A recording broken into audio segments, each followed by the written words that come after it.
Right. Good morning.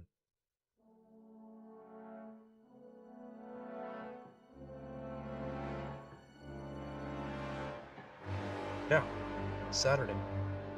Um, Starting just a little bit earlier, although I did the same last Saturday. I was actually ready an hour ago, but I was around with the clothes. Hold on. I was messing around with Twitch overlays for video games, which I do not want to play today, but I just wanted to keep the option open. Um, we'll hope everyone's weekend's going well. Um, we got quite a bit done yesterday with the Droids, and then after stream, I was able to. I had one of those aqua droids that when I was doing the dry brushing, it started peeling the primer layer off. Uh, Never seen that happen. It only happened on the one, so I had thrown them in my isopropyl alcohol bath. What's up, Texas? How you doing? Happy Saturday. But yeah, I let them soak in that bath for a bit and clean the primer off as best I could. Oh, you know, Saturday. Got nothing to complain about today. Work is behind me. I can ignore it for 2 days. And yeah. So I did paint up those aqua droids. I don't have them near me to show up, but for my separatist army, all I have left are I've got 2 crab droids in front of me. The dry brushing on them is horrible, but I think it'll still look fine when I start putting some paint on them. Got 6 Magna Guard, the IG 100 Magna Guard. Got General Grievous, Saj Ventress, and the Geonosians. Oh, and then 1 Nemoidian, whatever. The guy that was with New Gunray. And that's it for my Separatists. So I am almost done with those. And then it's just the Republic. I've got a lot. I've got a lot of clones. I got a bunch over here. What's up, Bruce? How the heck are you doing? Dang, we got the whole crew here this morning. Up early, too. Well, I guess it's already 8 a.m. I've been up for a few hours already.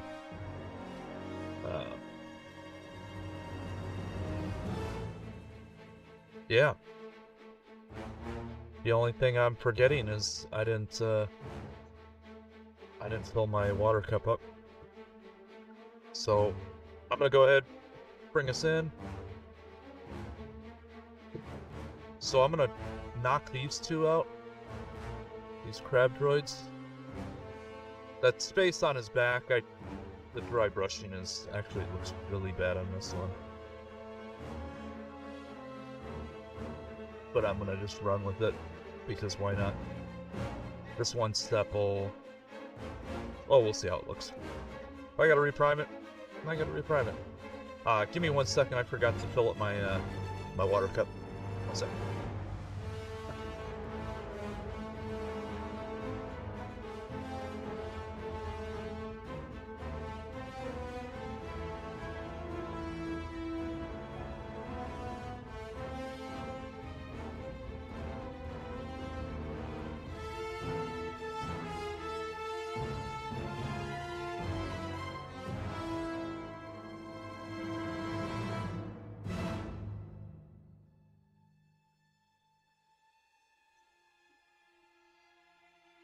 Don't want to start rolling without water for my brushes.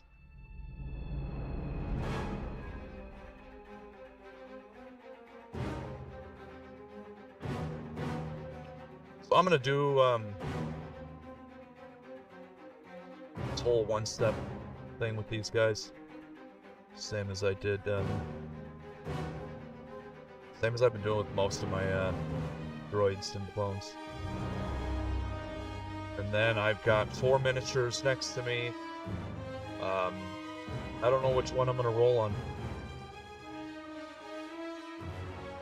I've got a Phase 1 Rex.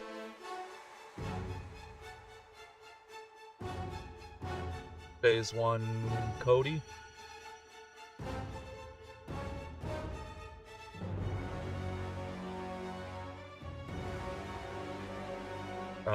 There was that Vital Assets set, came with a whole bunch of like crates and bombs, and then it had that Nemoidian, and I don't remember her name. She was from the Clone Wars TV series. She was one of the senators. Or blue skin, whatever. Yes. So this is the one-step medium from Proacryl. So when they first announced that they were going to do a contrast paint, which their contrast paint is different than normal, it's kind of hard to explain, but it still does some of the contrast, but like when I was doing the Captain America on July 4th, I used it as just a filter, almost like a glaze. And it just, I don't know how to explain it. Having used the Army Painter speed paints, it acts slightly differently, similar but different, and it doesn't do a lot of the coffee staining that I would always have problems with Army painting.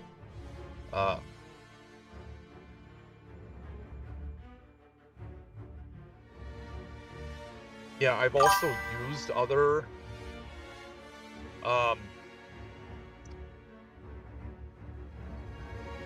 I've never used Quick Shade, so I couldn't speak to that.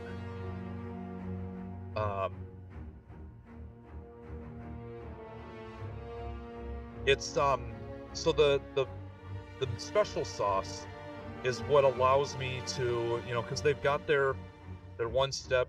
This is graphite gray. It's kind of like probably like a dark neutral gray. But the special sauce medium is what allows me to turn a normal Proacryl paint into a one-step paint. It doesn't work 100%. Like it works, but I'd rather have the premix because it just easier. Their formulas, the paint to medium is just better. But it does work. So when they first announced it, they weren't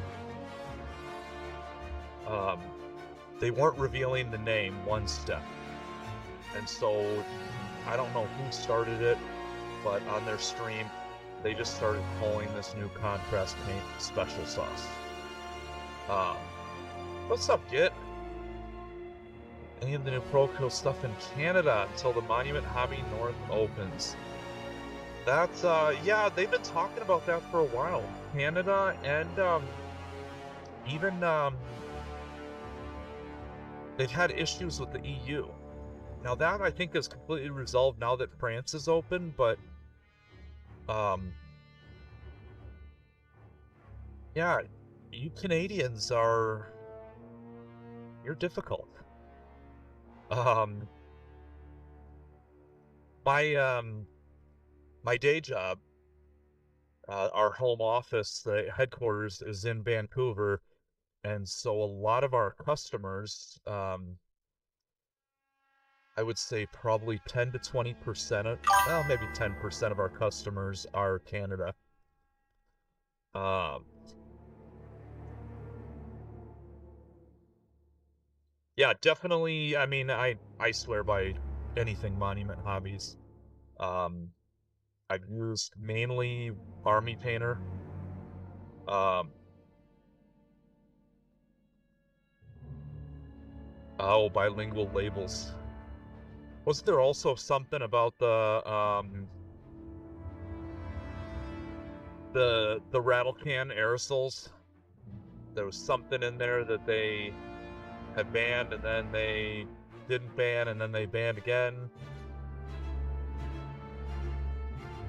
Yeah, you're gonna have to find a way to sneak that across the border. Um, they need it. Um, yeah, no, we've had so many difficulties getting stuff to and I think we're finally in the clear now, but trying to get our product. Actually, what we had to do, because we deal in precious metal. The headquarters is in Canada. All the mines are in Mexico, and then we have a mint here in Las Vegas, and then there's one mine in northern Nevada. But that's been closed. They're reopening it. Wow. Um, and end of next year. But what we had to do is say that the metal is manufactured in Mexico, and we're just putting the finishing touches in America, and that way we could get it into Canada without major fines or penalties, whatever they were. They weren't calling them tariffs. I don't remember what they were calling them. It was a nightmare.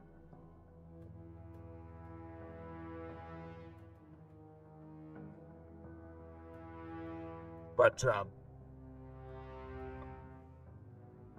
yeah, hopefully, hopefully Monument gets that Canada branch open, and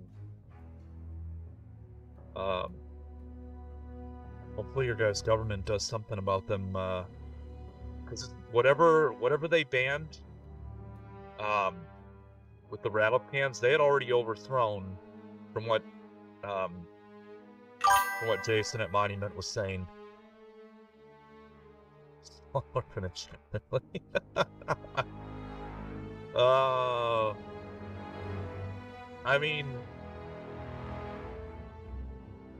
yeah. You'll just have to,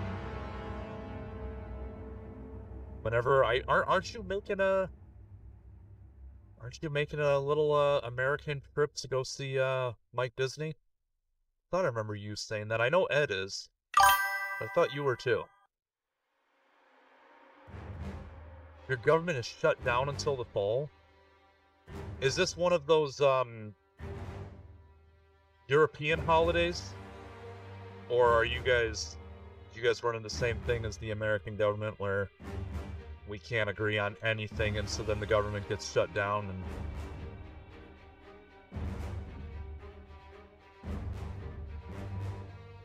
I think most of Europe is shut down for the whole of July, and then Italy is shut down all of August on their holiday.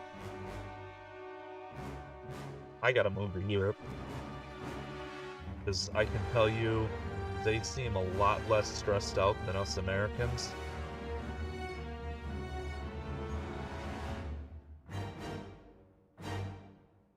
So I think they're onto something, and I'd like to be a part of that.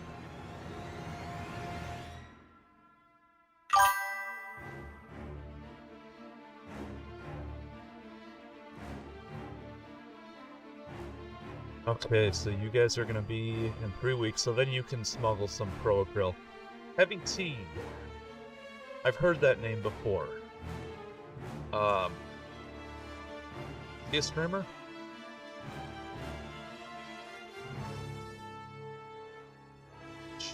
speaking of, I'm horrible about this.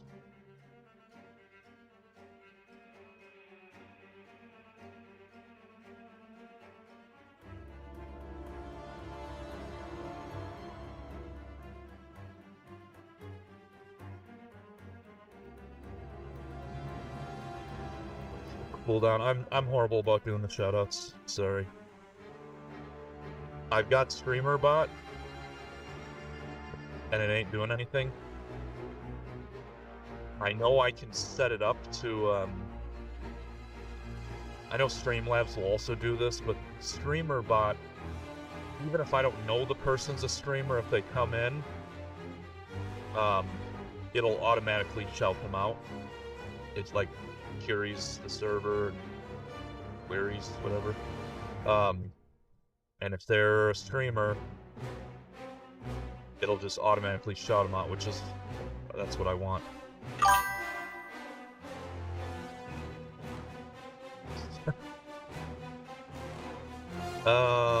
That sounds about right. So you're saying your government is typical government? What is work? That's for the little people.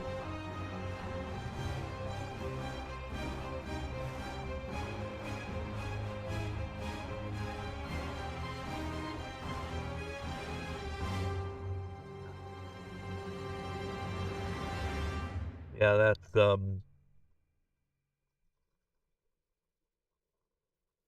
not that I want to talk about politics, but I think we all can agree that governments in general, they're a necessary evil, basically. I hate how our government can just decide to, if they can't agree on a budget, they just shut down. And all of those dinguses on both sides still get paid, while the people that are not politicians don't get paid. Like our military, things like that. It's really, ass backwards.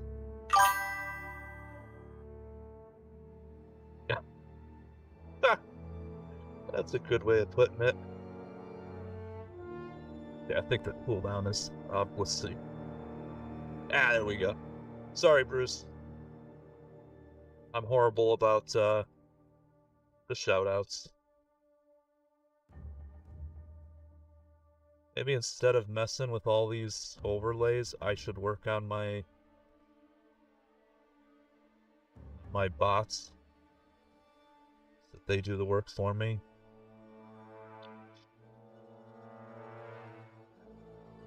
I need Ed to just program my streamer bot, because I feel like that's what's required, is to be a streamer, or a, thanks, Git.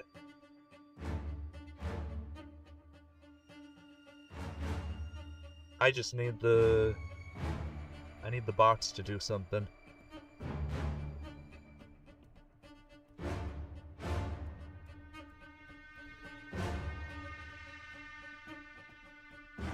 Feel like you gotta be a programmer, that's what I meant to say. You gotta be a programmer to set up streamer bot.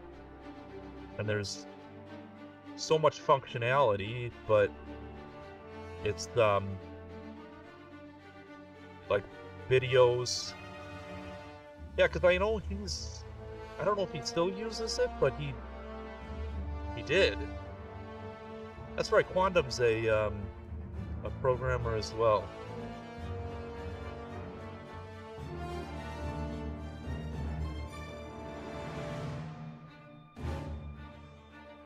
Forget that sometimes.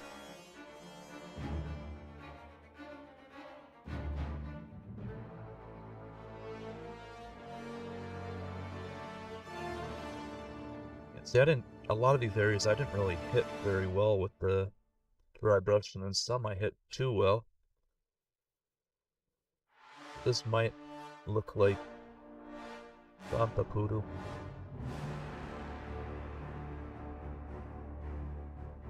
Well, first thing is that I just have to reprime it, redo it.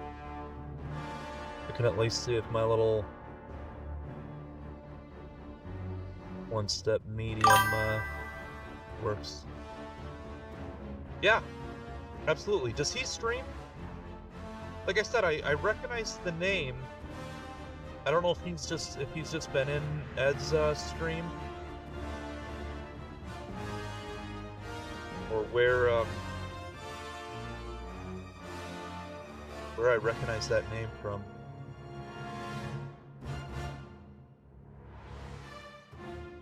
But yes, I am link friendly. As I always tell Texas, every time he pops in, he should be posting his store link.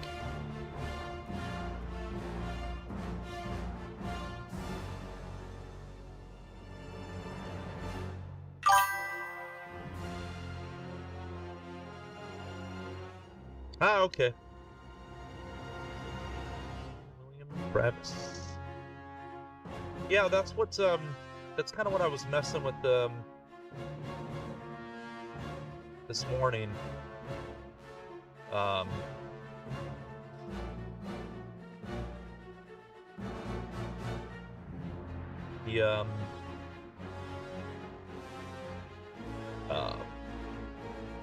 video game overlay.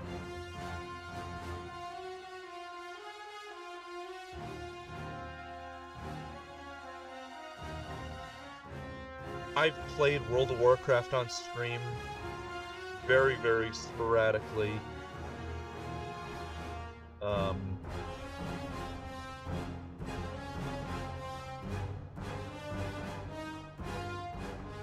Need to open that link on my phone, my computer. I'm not logged into my Instagram.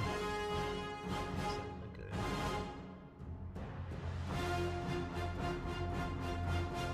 Yeah, I'd like to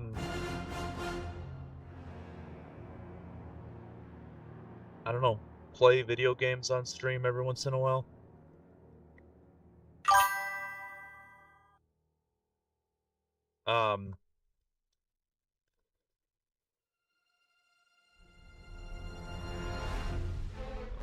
It's not gonna... Yeah, you, are you in my Discord yet?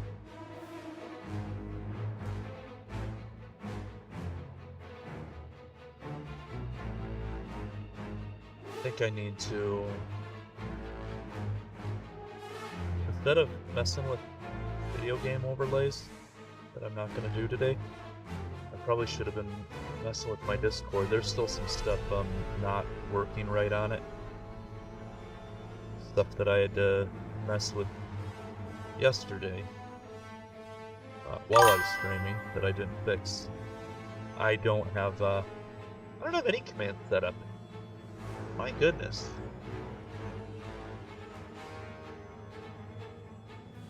This is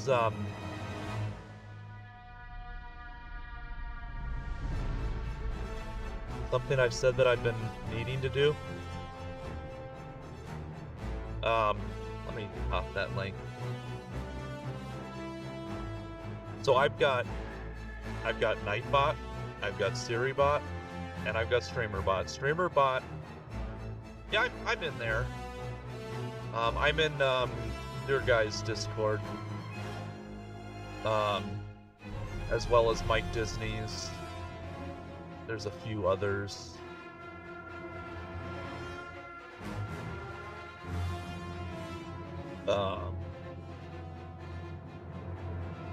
I'm not the most active, obviously, right now with everything going on with Mike. I've been paying a lot more attention to his.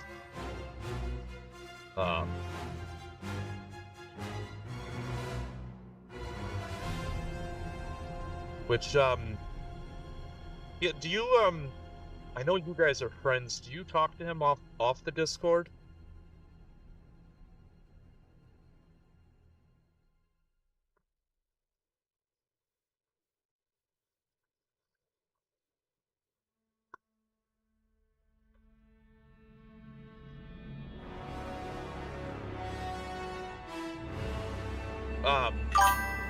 I got this in my way.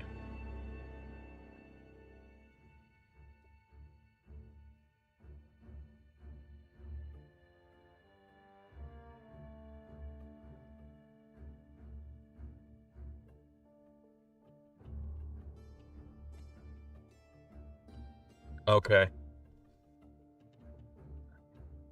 I just know that last exchange, um,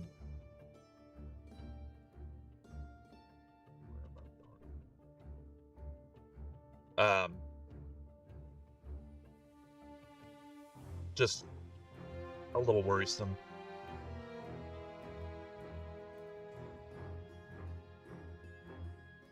I think he needs help, and I don't know how willing he is to do some of those things to get that help. Because, I mean, like,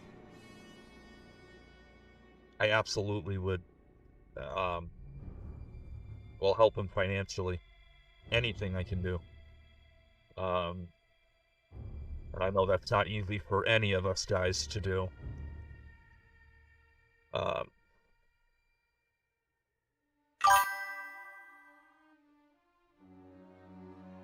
well, I know, I mean, obviously the main help that he needs is,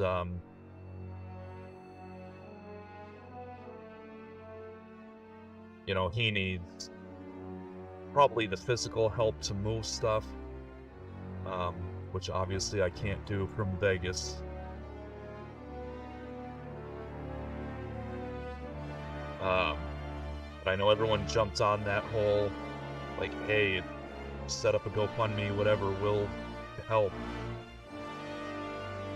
And if that means paying for a moving company or anything. But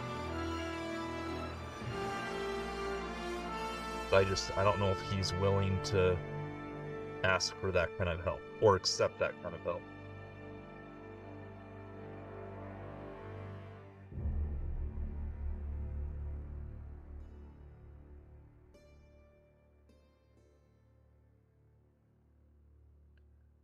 Last thing I want is that guy to be homeless in any form.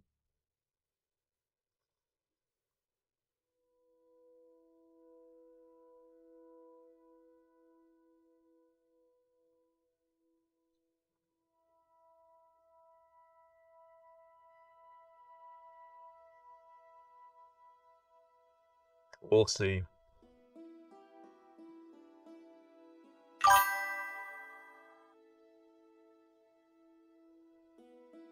Yeah, well, and it just seems this is one of those trying periods for him. It's been for a bit. I know Ed's talked about it on his stream a few times, and then I really appreciate you dropping when he does his when Mike does his Facebook updates. Because I don't always see those. Like, I've got him on Facebook, but some of that algorithm crap just doesn't really work. So I don't always see it if I'm not looking for it.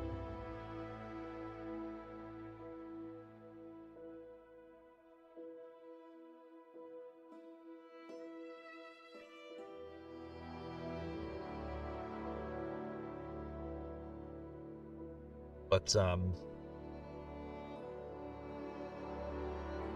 don't remember where I was going with that.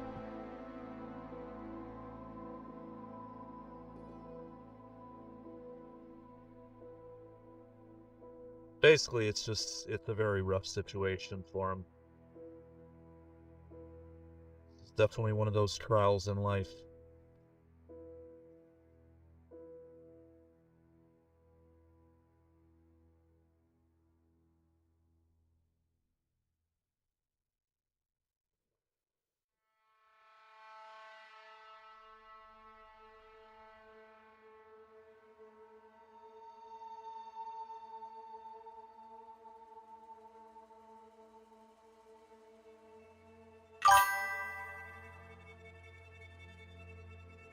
Oh, yeah, I'm only on his one. Um, I think The Art of Mike Disney is the only one I think it was, um,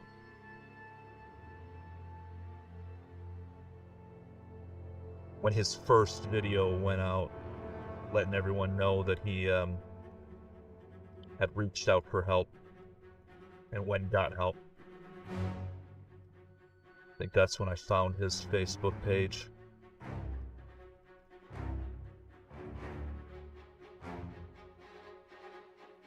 The one, The Art of Mike Disney, that is.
Well, they were mailing him a new card, but he wasn't going to get it in time. That was where I had suggested, and I don't know if banks still do this. I know in the past, you could just go to the bank branch and they could essentially give you a new card right away, rather than waiting for the new one to get mailed to you. But I also know there's some mobility issues with him, getting around.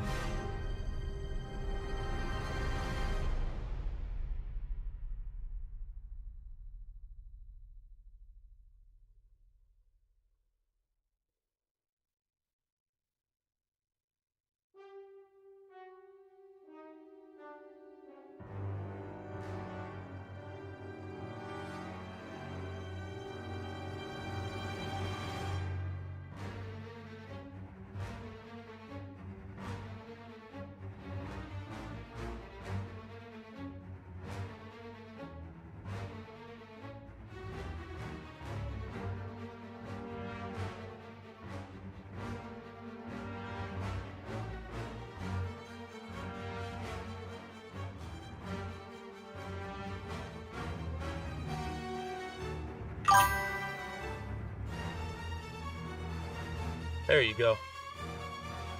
Thanks, Texas.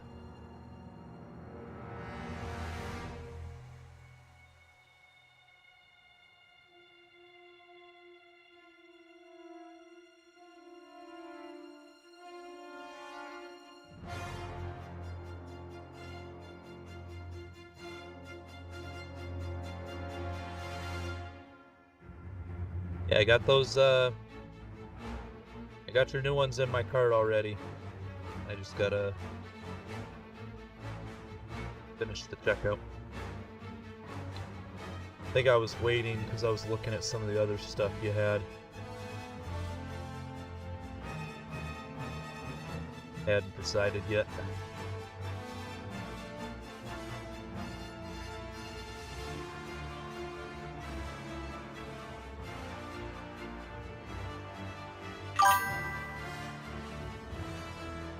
I see that. I didn't realize how many other miniatures you got on your site.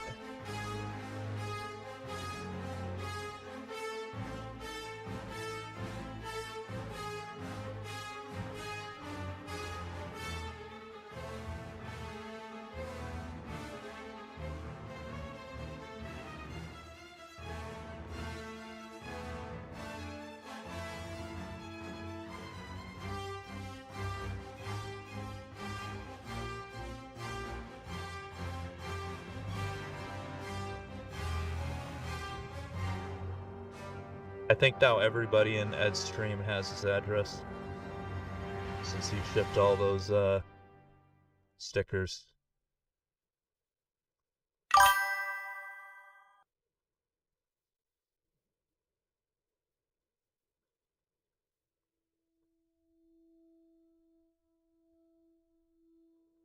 Yeah, it's a bummer. When I made that trip to Wisconsin, that I was only there for 2 days. We rolled in late Friday night. Work.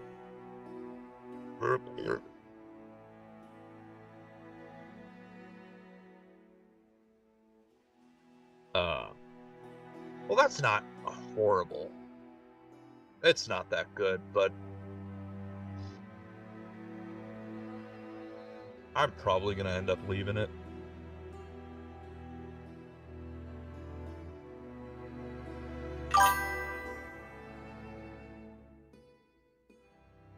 He really does. But they're cool stickers.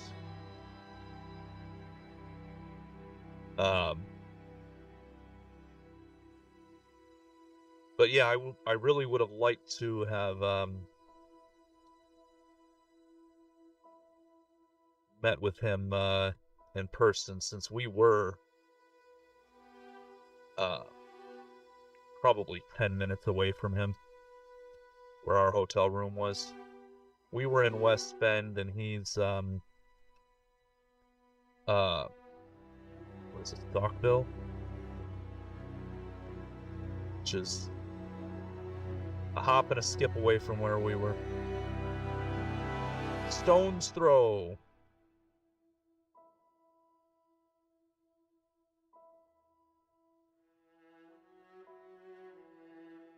But it ended up being quite a busy, because we rolled in Thursday night, crashed immediately, and then we basically had Friday and Saturday. Well, I need to make it to Adepticon next year. And this last trip, tickets to Milwaukee from Vegas were $1,000 round trip per person.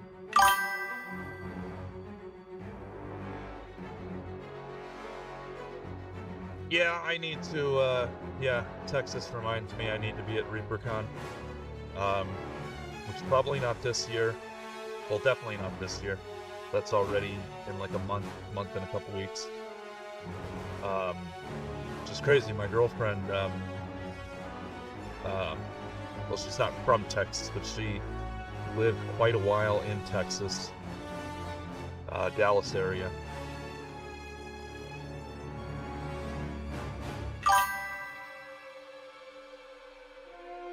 Well, LVO, that one's coming up soon too. Which I don't know if I don't know why I won't go. I should. I don't like leaving my house. Not even to go to work. Especially not to go to work.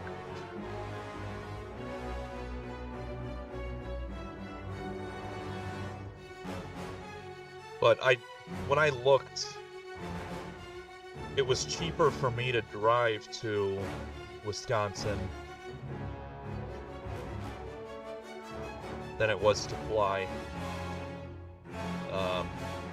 But then when I got to Wisconsin, I decided to look.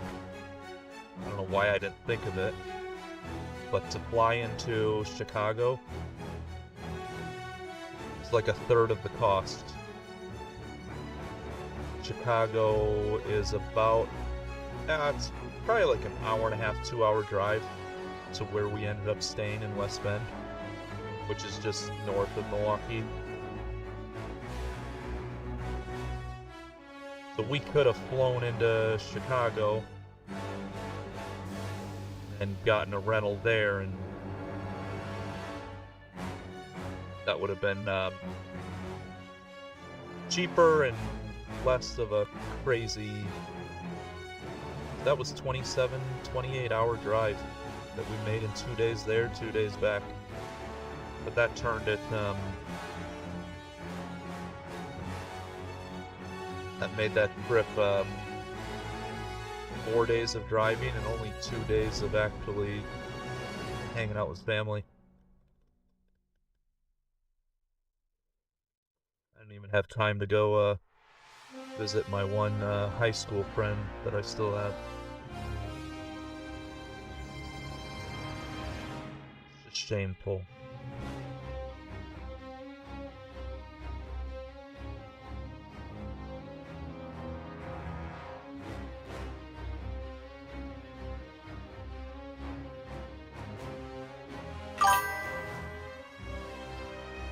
Alright. Appreciate it, Texas. You enjoy the rest of your day. We'll probably see you this evening. Oh! Thanks for the 100 bits. I need to fix that alert as well. I'm redoing all my alerts. Now that I discovered all the things that I can do when I put I know it's a curse word, but when I put AI together with my Canva editing skills.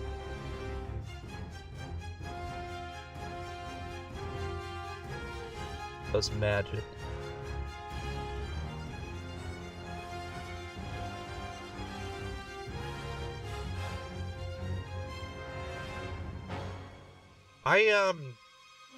I don't even know how those goals are created or controlled, or I don't know if Twitch does it automatically. Because I didn't even know I had that goal. And I appreciate it. I just didn't know that was a goal. I think Twitch just said, here's a goal for you. Do it.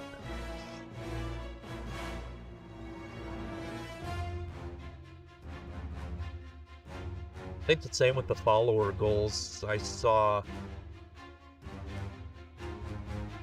think it was when you guys raided with Painty on Wednesday night.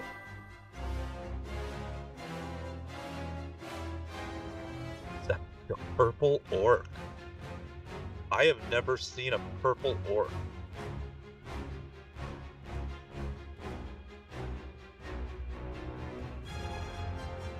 That would be a curiosity.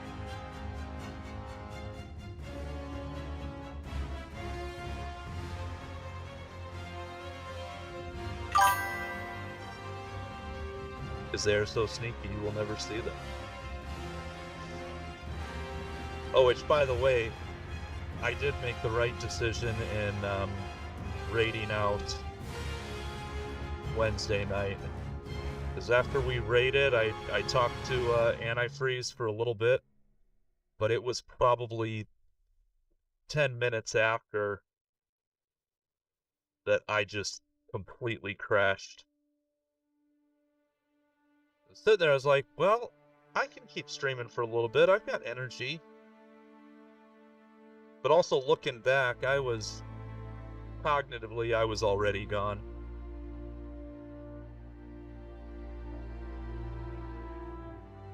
That's what I mean about the video game streaming, is a lot of the video games I like to play are mindless.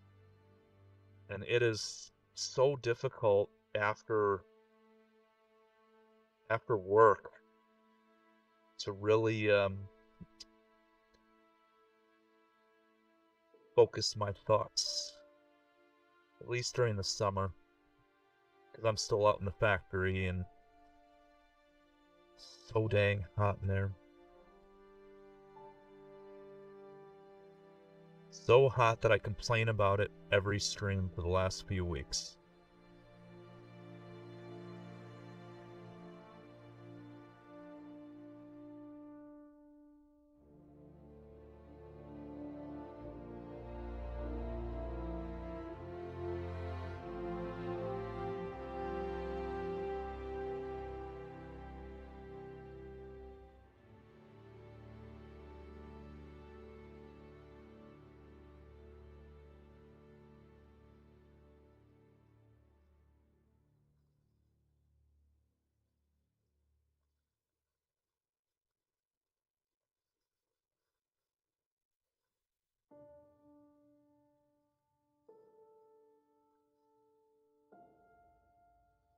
I'm almost out of my mixture.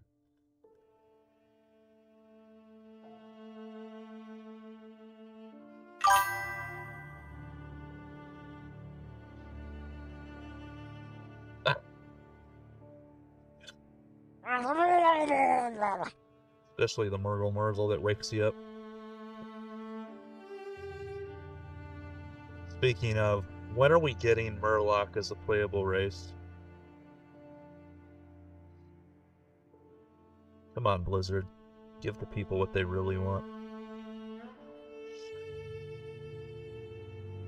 Yeah, there's been quite a few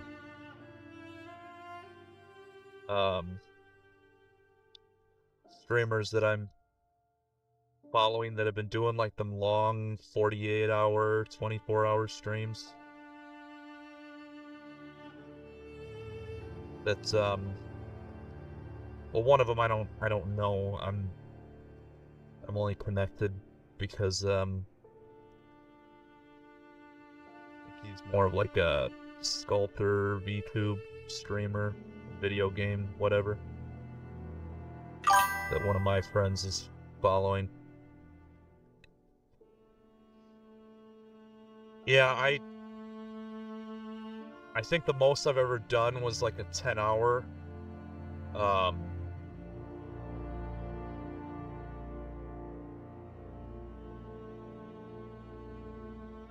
How come I didn't see that?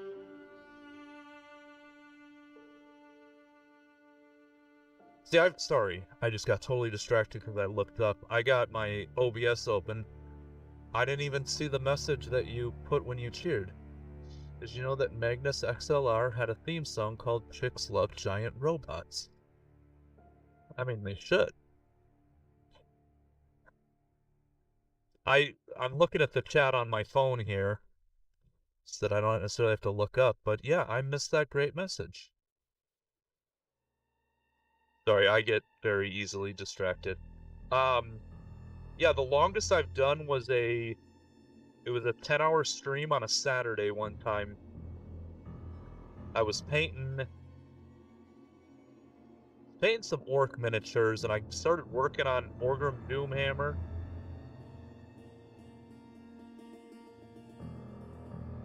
I don't remember what else I did in that stream, but I was on a roll and I was not gonna stop.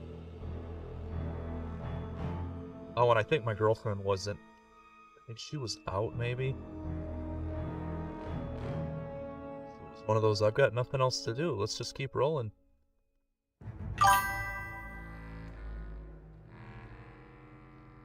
I mean, absolutely.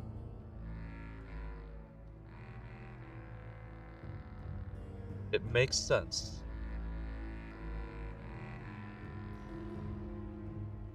Although I'm not too happy with how these, I mean, they're looking all right, but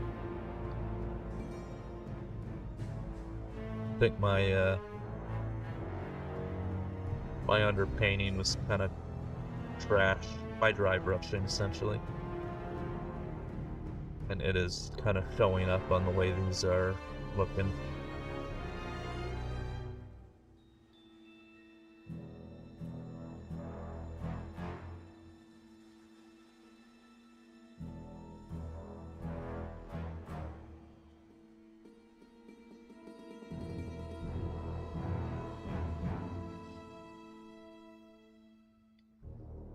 Yeah, it's really, because the dry brushing was so streaky, from that you can see the better highlight with the dry brushing, but these panels are kind of dumpy. But I don't think I want to fix it, just because.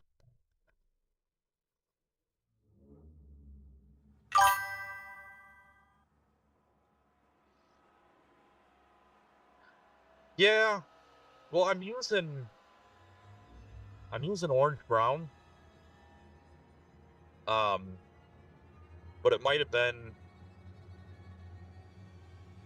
honestly, these would probably be better if I used a dark orange brown instead of doing what I did with the one step, because these are a lot of flat panel. So trying to dry brush is,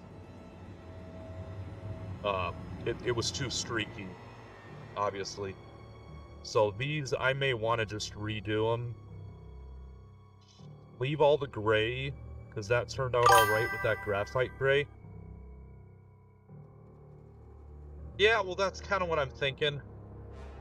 And honestly, with the droids that I've been doing, I've not put a lot of effort into them. I'm putting more effort in the like the Republic guys, and especially the named leader units. Um,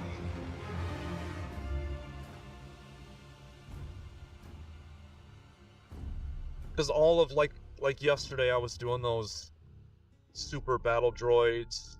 All that is black, white zenithal dry brush, and then graphite gray, and then just little red eyes and a little red dot on his chest. Um, so like yesterday, I knocked out 9 super battle droids, 4 droidicas, and 1 dwarf spider droid. I don't know why they call it a dwarf. Thing's pretty big. It's as big as these crabs. These crab droids.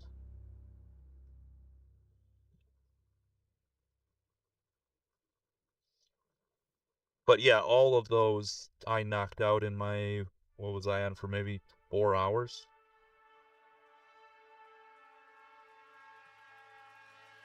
Granted, they were already primed, but I did the white dry brushing, and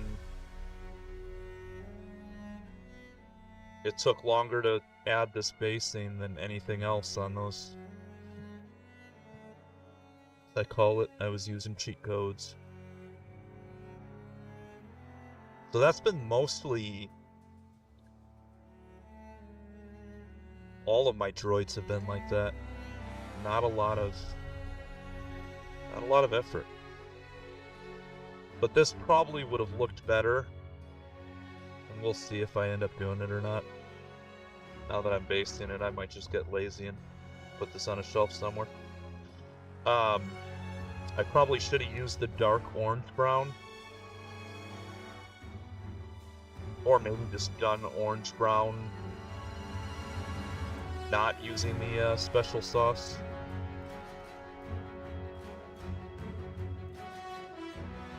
And then just highlighted, just edge highlighted. Not trying to do any type of lens or anything, but just edge highlighted with a, I think I have a light orange brown. Or some orange I could have done as well. Called it good.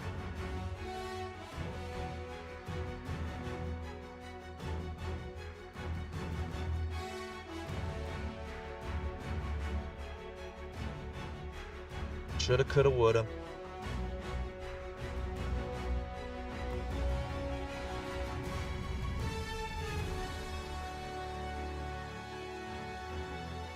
Now, I don't remember these guys at all.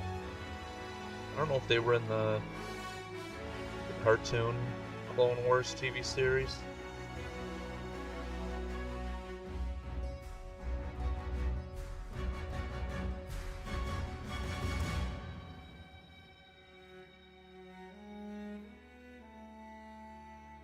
I feel like these guys, being crabs, should be aquatic, but I don't know. I don't remember them in those episodes either.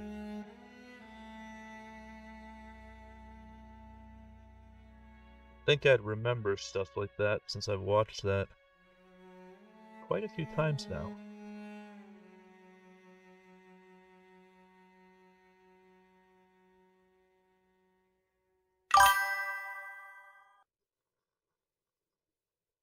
Were they? That would make sense. There was a lot of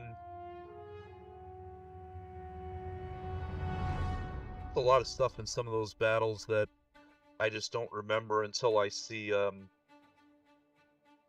box or whatever. Yeah, and the Phantom Menace. And some of it, even when you look up, like those ARF troopers that I did, which I moved all those in my airbrush booth. When I searched up ARF troopers, you know, there was no information about them being in the movies. So I thought it was just maybe a TV series thing. But then when you look up, I don't remember who was telling me. Good. Another shield at my side. Hey, Vitorino. Thank you for the follow. Appreciate you popping in. We're just painting droids and talking Star Wars.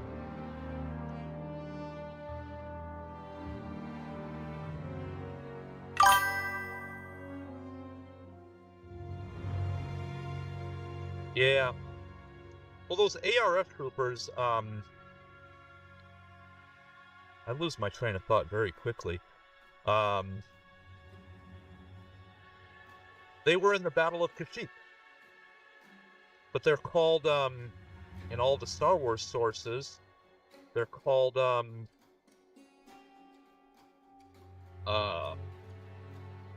what are they called? Clone Scout Troopers. So they have a different name, and then, oh, ads again. Hate those. That means we've been on for an hour.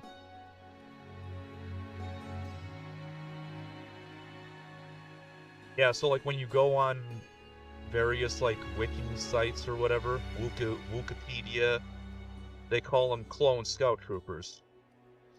It's the same thing. They just have a different name from what Asmodee. Tony Monologues knows all this stuff, and Robotech 2. Who are they? Who are these people that I've never heard of? The other streamers? Just Star Wars nerds like me.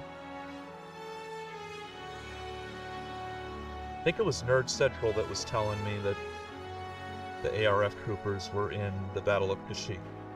Because when I was doing the first batch of them, he was asking, telling me I should paint them,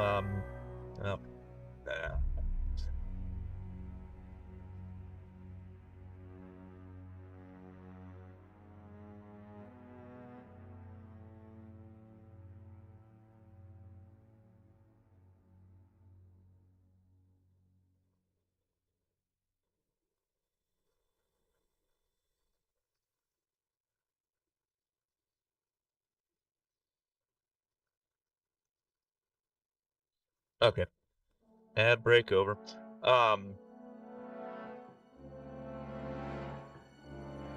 Sometimes I don't feel like that's 30 seconds. I know it's supposed to be short. It's as short as I can make it. But I know there's also weird delays, so...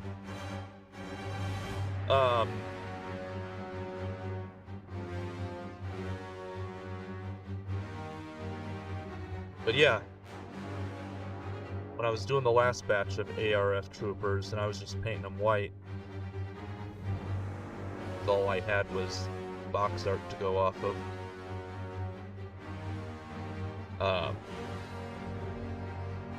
Nerd Central had said it, asked if I was going to paint them camo. That's when I found out, oh, these guys were the ones.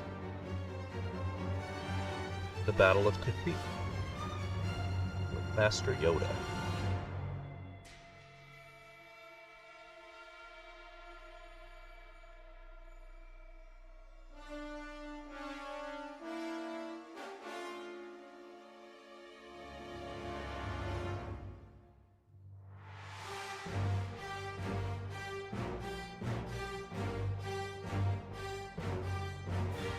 Alright.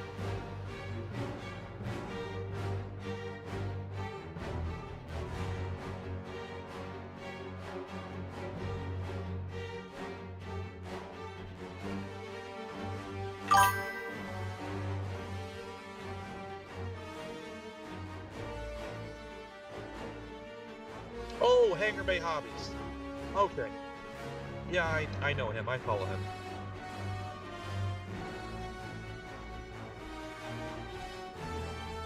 Yeah, that's,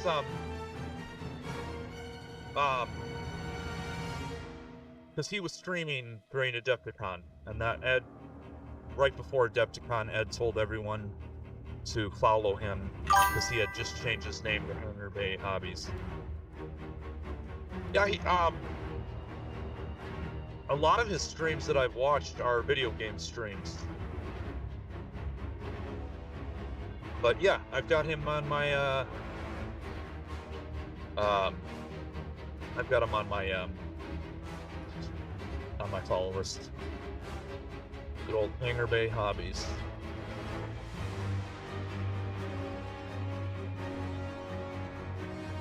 Plus, we share the same first name.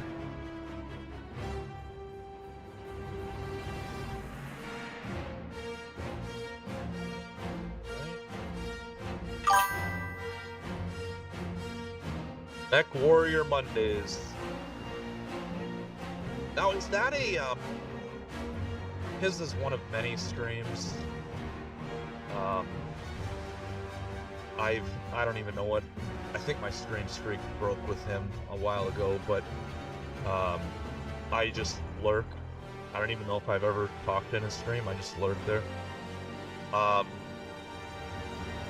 a professional lurker, by the way. I'm in almost all of your streams, by the way. The bear is always lurking. I need to ask him if that's a new Mech Warrior game. Because I remember playing Mech Warrior, like, shoot, 30 years ago? Back in the 90s? Yeah, I was in high school. Oh, I'm old.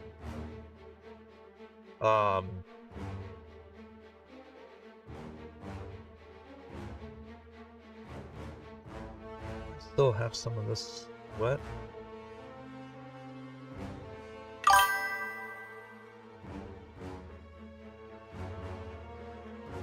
Mech Warrior 5.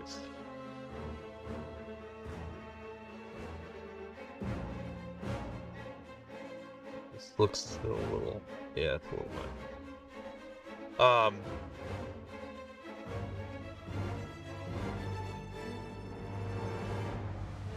Yeah, I mean, depending on the game you're playing.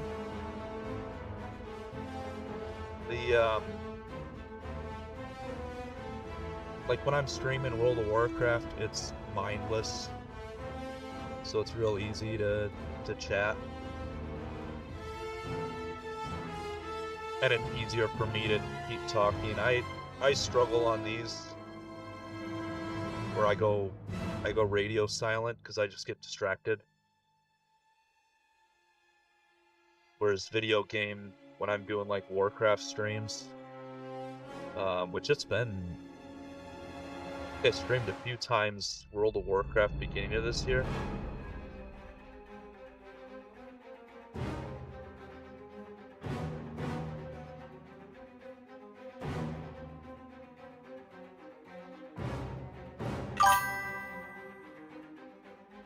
Yeah. No, especially if chat is quiet, it's... And for the longest time, like when I first started out, of course, you know, you're in an empty room, you got maybe one viewer. I've become very good at talking to myself. Which I don't know if that's something I want to brag about. Guess that means if they ever put me in the loony bin, I'll be just fine.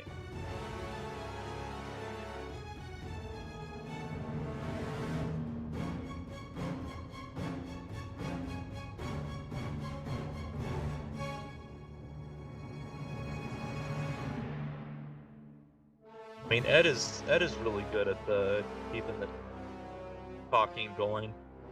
Oh yeah, yeah, both of them, yes.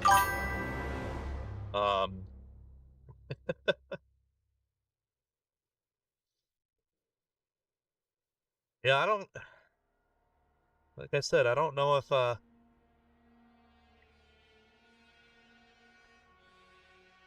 guy that got me into streaming, he's a well, he started as an art and video game streamer. He was actually one of the first when the art section opened. He got in with Adobe.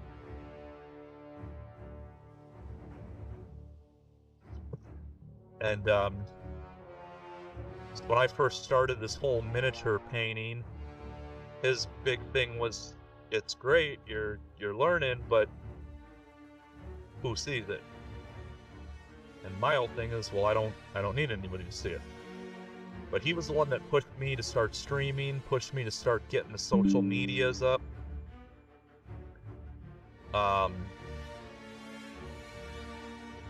And giving me all the advice of the streaming.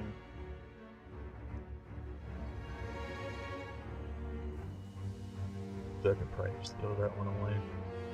Well, the whole thing is filled now.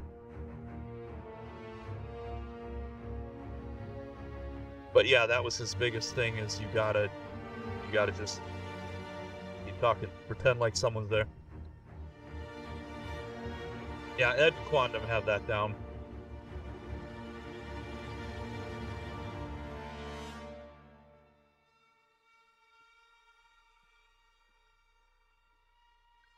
Well, those aren't perfect, but I dig them. Ish.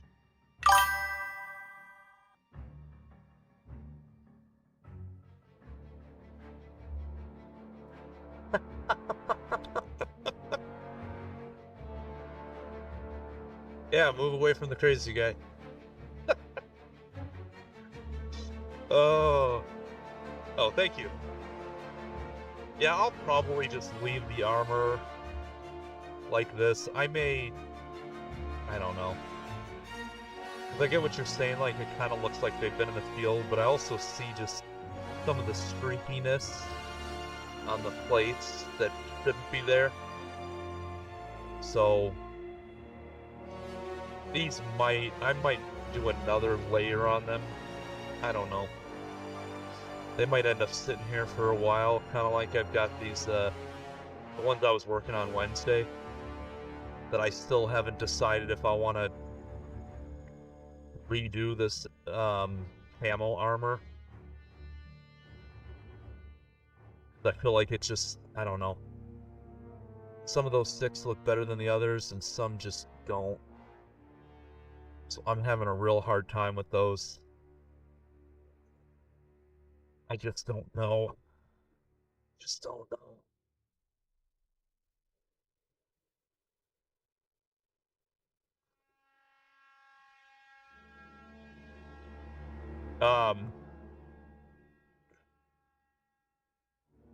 My old boss had a saying, and I wish he could have listened to his saying.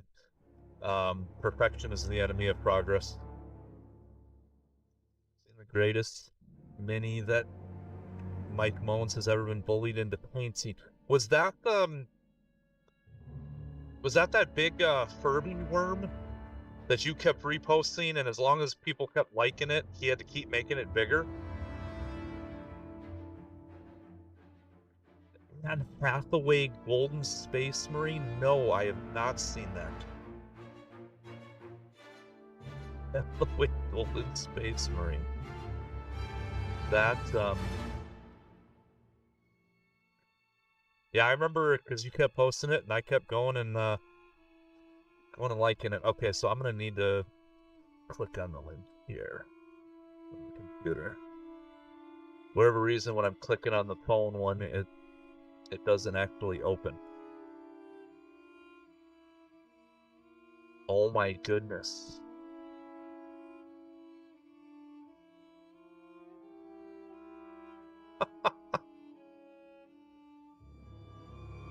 That's too much.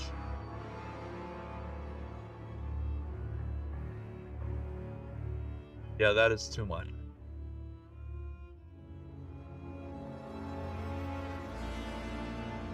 Wow.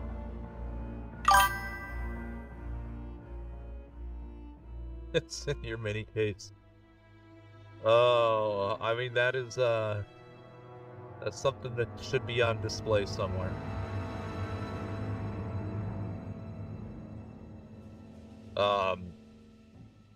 Yeah, add that to the list of, things that I need to do is, set up another scene where I can pull images. So when you share, I can share it with everyone. I used to have it. I think I got rid of it or something when I changed computers or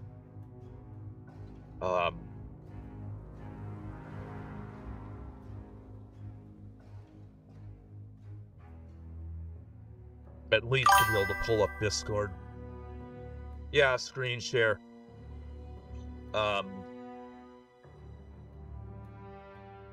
So there's a, actually Texas likes using it. There's an emote that says just paint the chair. And that is perfect for this situation. There's a story there. There's a gal that works for me. She's a young kid. She's 23, I think. Very, very talented. Very, very unmotivated. Yeah, that does happen. There's a couple people that are like that, but most of the people that come in and share,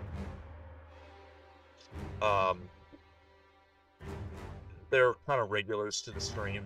So there's a few people that still post in the Discord, and I'd like to be able to show their stuff off. Or even like when Texas posts his link, be able to pull that up, and because I think everybody should buy his minis. I've got them. I've got his, except for the 2 new ones, I've got all of his, the Artie Showdown minis. I just need to remember to bring them to my spray booth and prime them. Although now that Ed's painting them on his stream, I can't paint them now. I'm not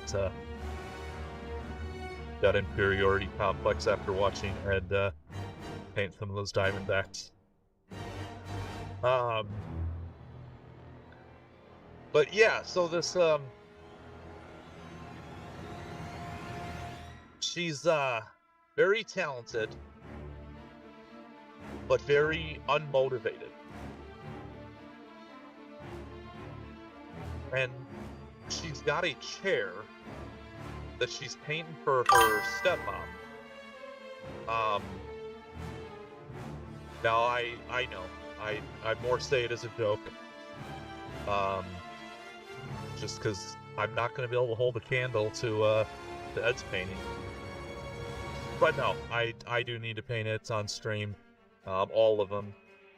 And that'll be a good thing to filter some of the Star Wars, throw other stuff in between.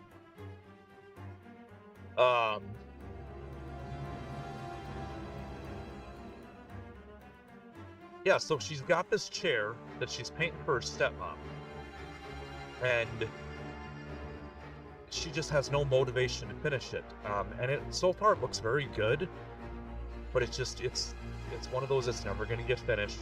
And it's become a metric that I and one of the other guys use at work.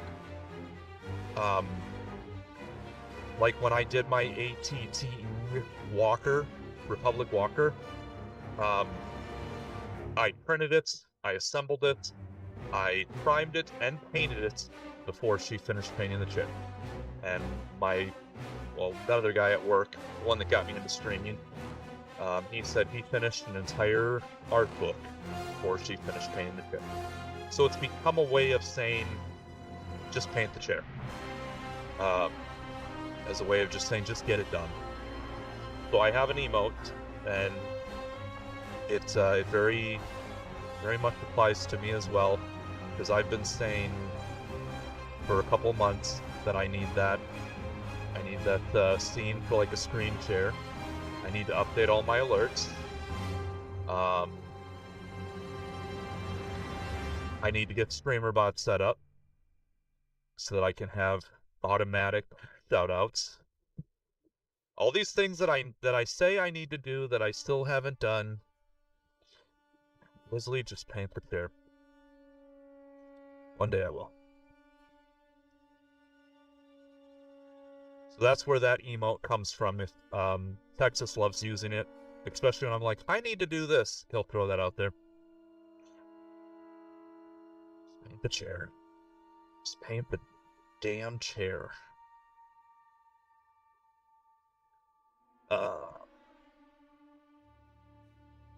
Running out of space over here.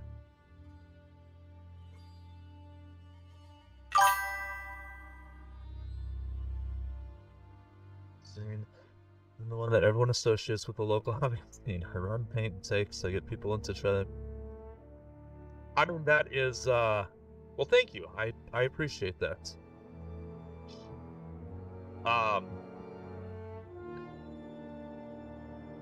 And I would,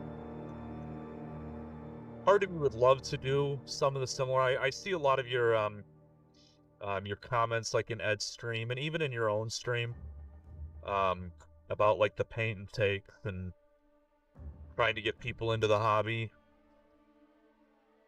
Or no, I mean, I've got one Instagram post that I think it was probably the best one, regarding like,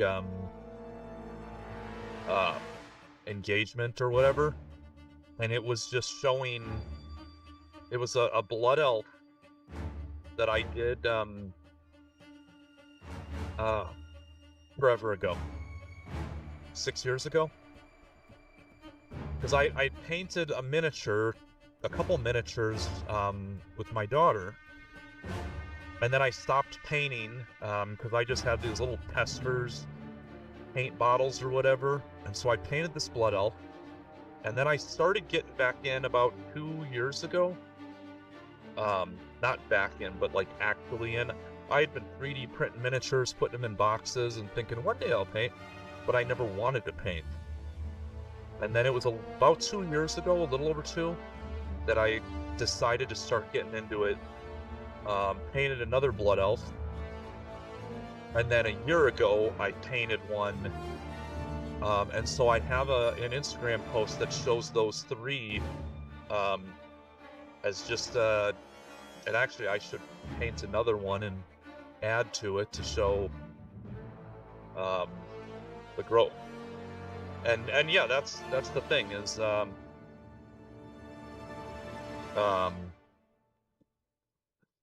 is showing the growth, showing that, which, by the way, because I misread your first thing, you're not the worst painter. I've seen your stuff and it's pretty good. And there's always better than us. Even when I become more than the world's okayest painter, when I become the world's slightly better than okayest painter, there's still gonna be a lot of people that are way ahead of me.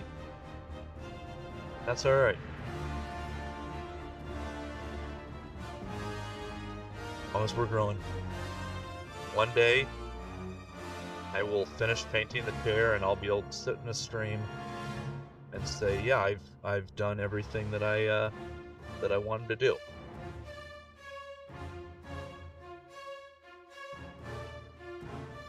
My alerts are good. I've got all the right scenes to do everything. Rubber duck in a sewer pipe. Alright, let's see. Ah! That looks really cool.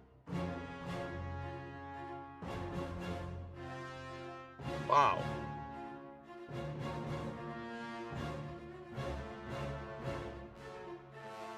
Poor little rubber ducky. Oh! There's something in the back of that sewer. That's creepy. Project for Zambies.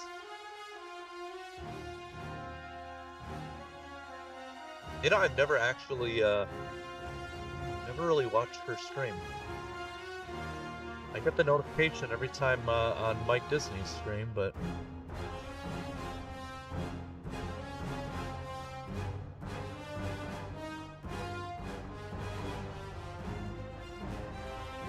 yeah, that is really cool, but it is just creepy. That last picture kind of caught me. The eyes in the back. That is eyes back there, right? The two green and the one that's in the dark.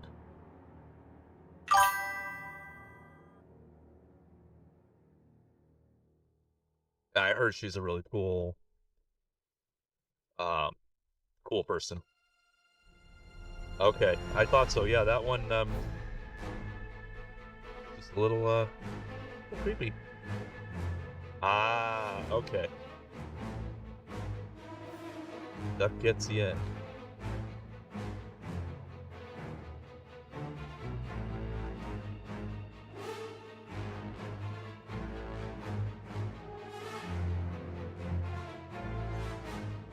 I dig that. I dig it.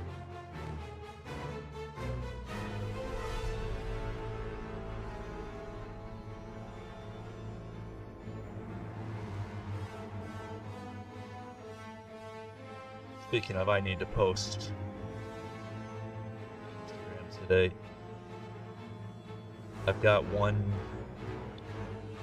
I had made a bunch of little shorts or whatever end of last year, and then I just kind of stopped posting.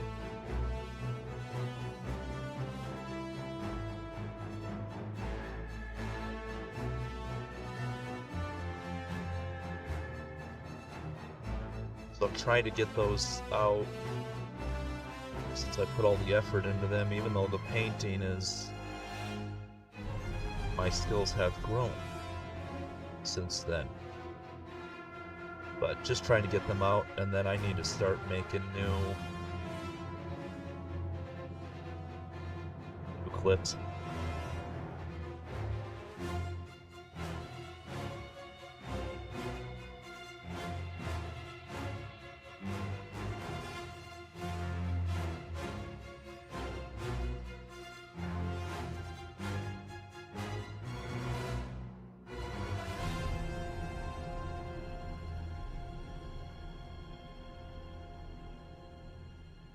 So this is Clone Commander Cody. This is actually going to be the second one that I paint. But the first one I did using cheat mode with the one-step paints. Well, using the one-step special sauce with white glue.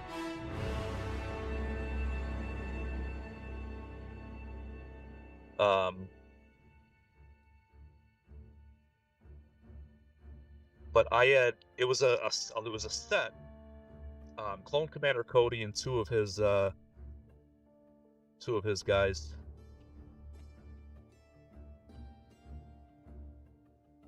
And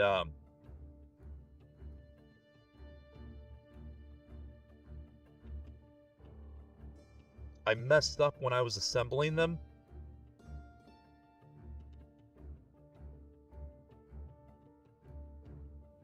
Where I had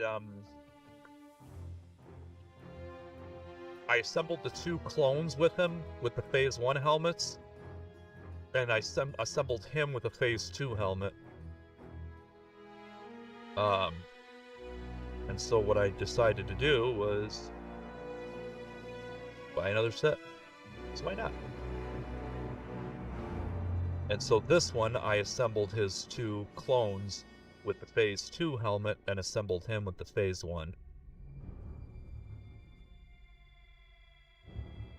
But I've also got 4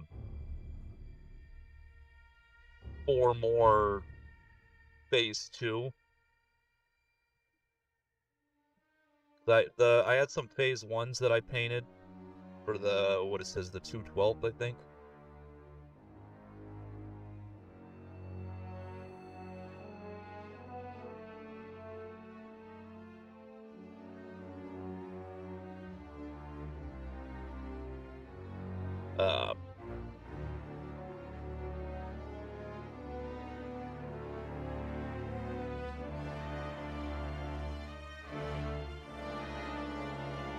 So yeah, I've got...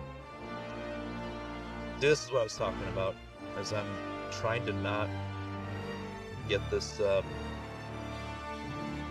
light gray onto his the black for the body glove. I'm losing my train of thought. That's the hole where it gets real difficult to keep talking.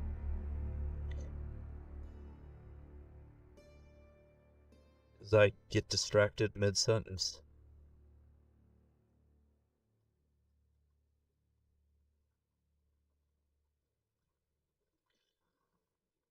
So if I ever change topics mid-sentence, it's because I forgot what I was talking about. Little tidbit of info about me. It happens a lot. I don't know if it's old age or probably old age.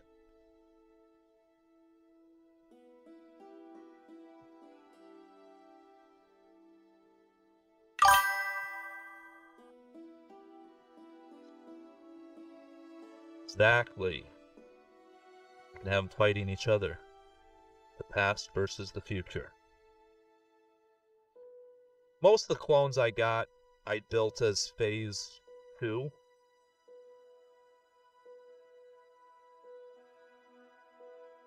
But I did one set that has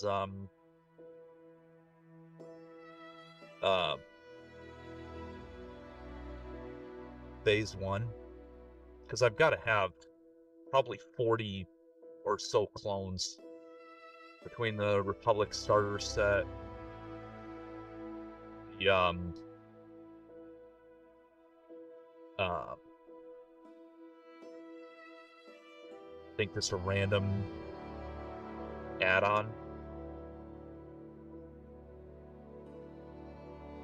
and then just like using this set. This is 3. That's not even including the ARF troopers and the ARC troopers.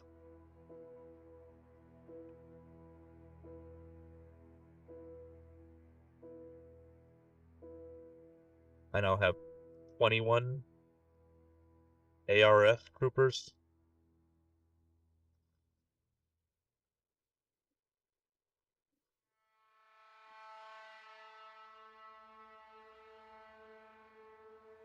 And then what is it?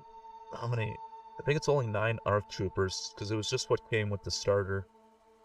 I didn't buy an expansion.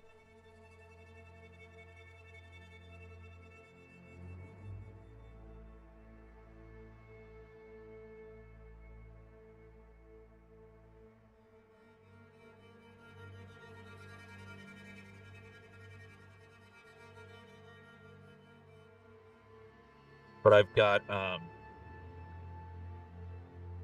Rex over here. One of my favorite characters ever. And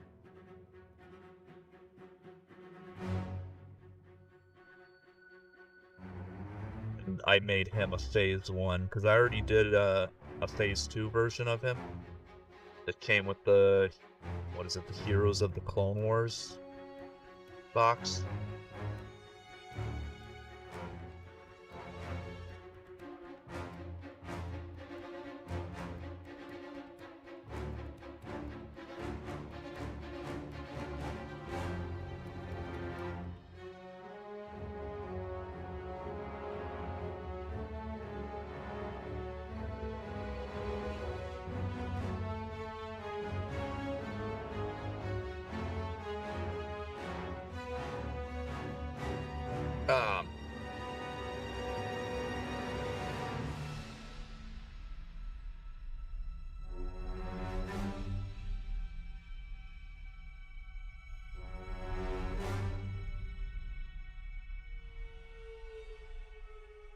Yeah, see, I just forgot what I was saying.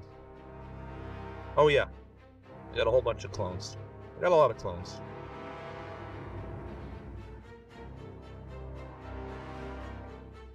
Too many clones.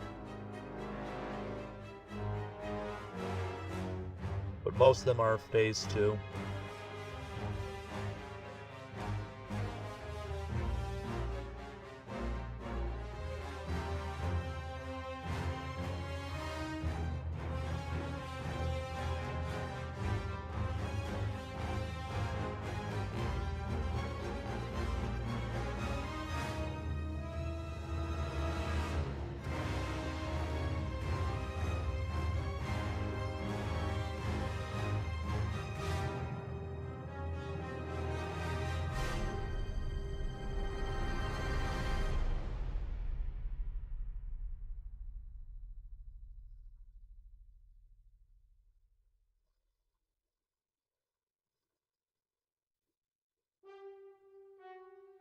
You know, I switched from a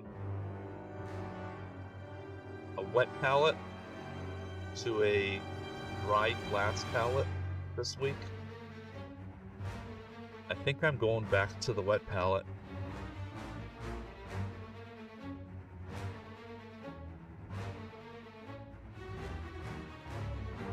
I think the glass palette may be just used for situational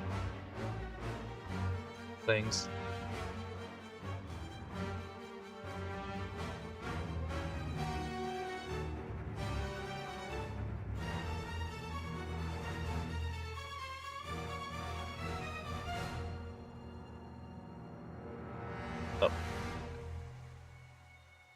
Fix one and screw up on another.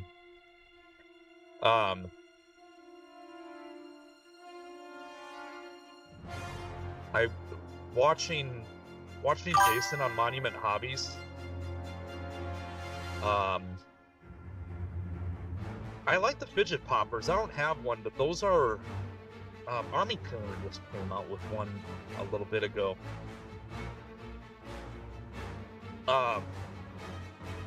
I like the glass palette. Watching that video that Monument Hobbies put out called Just Do This, the one they keep talking about, and then watching him on stream, I like the visual when you're mixing or when you're thinning. But otherwise, you know, and I'm in Vegas, so we're always a couple degrees less than Phoenix, where Monument Hobbies is.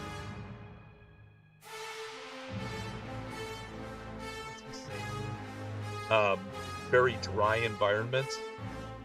But I think my problem is because I'm fat and I don't know, I just am always warm. So I've got a fan on my legs, and I think that might also blow up and hit my dry palette, because my stuff dries out really fast. At least that's what I'm thinking. I don't know. I just noticed my stuff dries out very quickly. And my wet palette is, I always call it a damp palette, because it's definitely not, like, it's not sopping wet.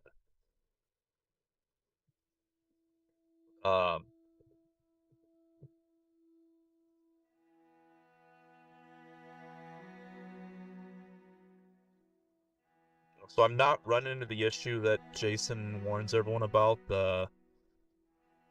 know, when you're thinning your paints down on a wet palette.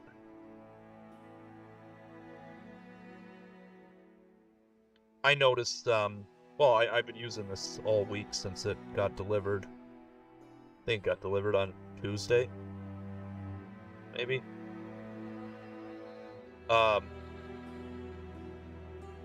Even like using the white for dry brushing.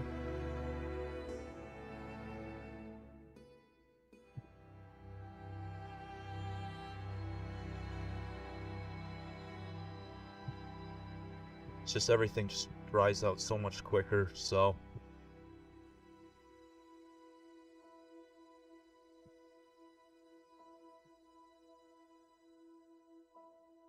And that is the,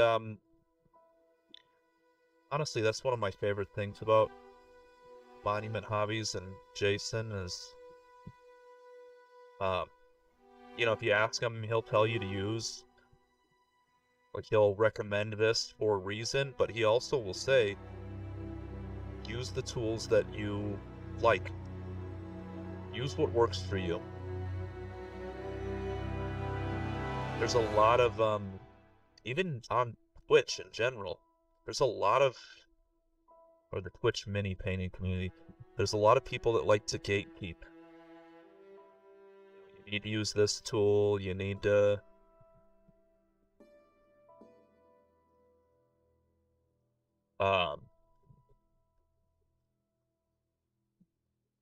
you need to use this technique. I don't remember whose stream I was in, but they were talking about how they won't give out their color recipes they use, because everybody needs to figure out for themselves. And while I understand the logic,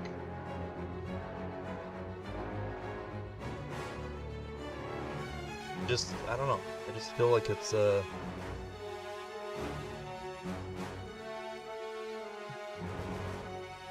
like the whole color mixing thing,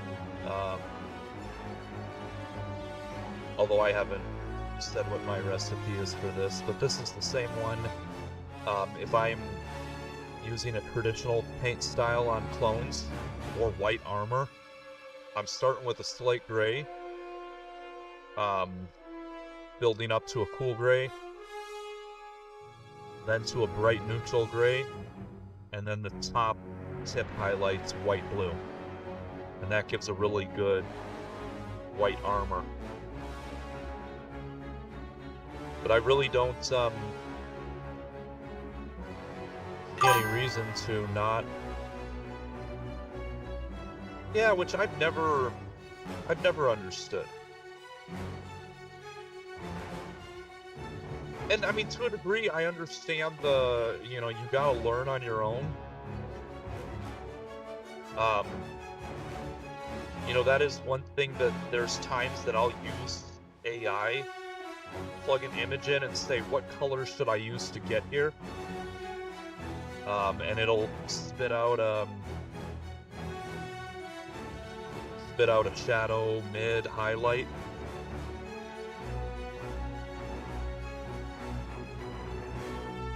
And I'm trying to get away from that so that I can learn.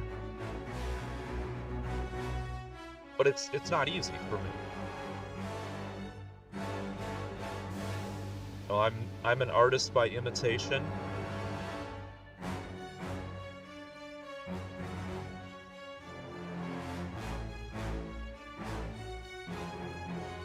Some of it, I don't know, I just feel like it's kind of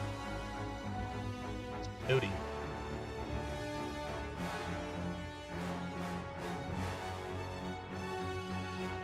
I know that's everywhere. I've seen people like that in the workplace. I can tell you, with my my work experience, that type of attitude has never worked out for these individuals.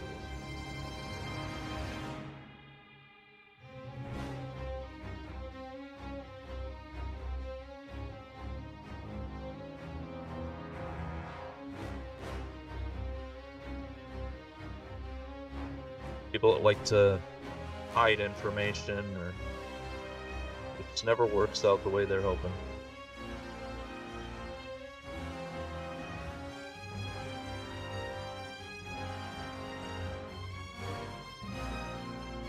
And I guess my point with that is that's one of the things about Jason that I like so much is he'll give you his opinion about like what tools to use, but even when it comes to paint, obviously they want you to buy pro acrylic paints, but he also says if you have something that works for you, use it. Use whatever tools, use whatever paint, use whatever brushes, whatever works. Yeah, and I understand that. I mean, I want to be special too, but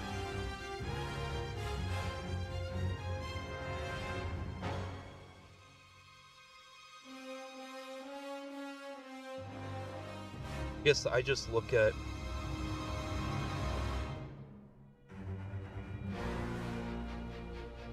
I don't know, some people obviously are coming in just to watch you paint.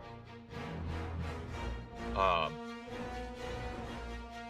and they already know how to paint. You know, I've had a lot of people come through my stream that are way better painters than me. And they're just here to watch or encourage or what have you. But I'm sure there's also people that come into streams because they want to learn. If you end up getting into some streams where, you know, people don't want to share their knowledge with you, and you're a new painter, that could push you out. Yeah, exactly.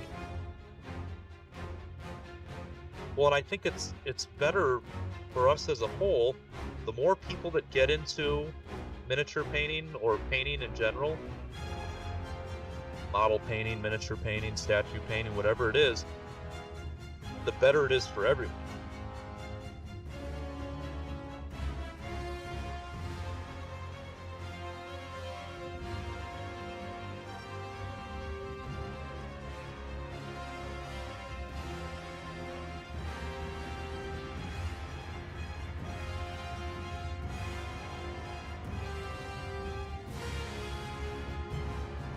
Yeah, there's just an element in our community that likes to act a little differently. And I know you get that everywhere. But that's what I enjoy so much about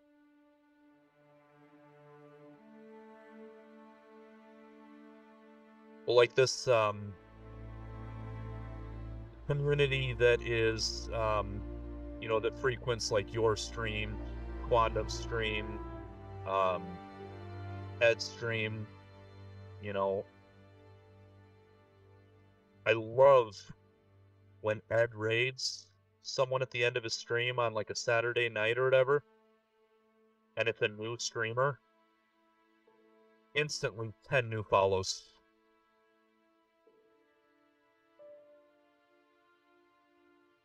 And I very much enjoy that aspect of how active everyone is in this part of the community.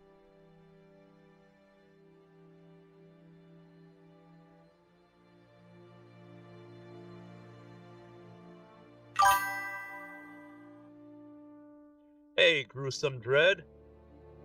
How's it going? Oh, come on in.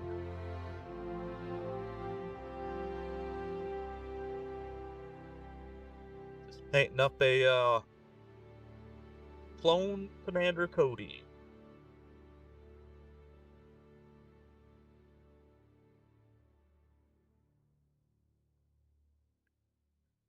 You painting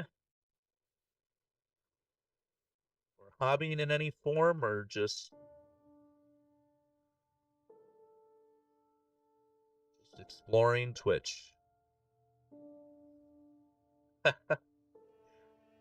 I I won't say I've never done Warhammer. I actually have um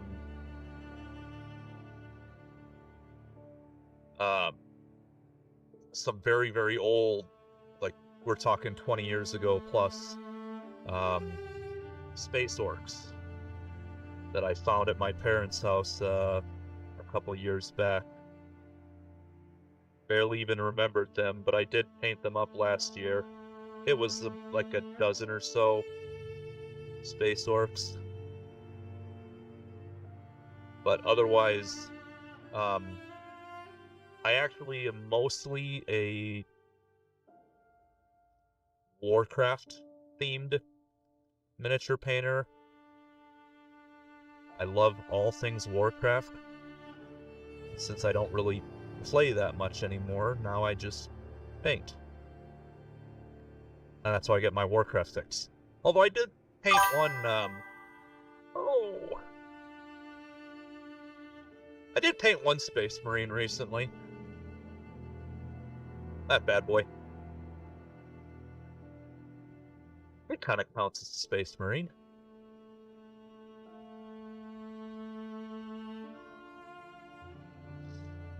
Dropped him. That's, well, as you can see, that's my Space Marine. No, I did not sculpt it, nor did I have it sculpted. I found that one on, my mini factory. There's a whole bunch of Bear Space Marines.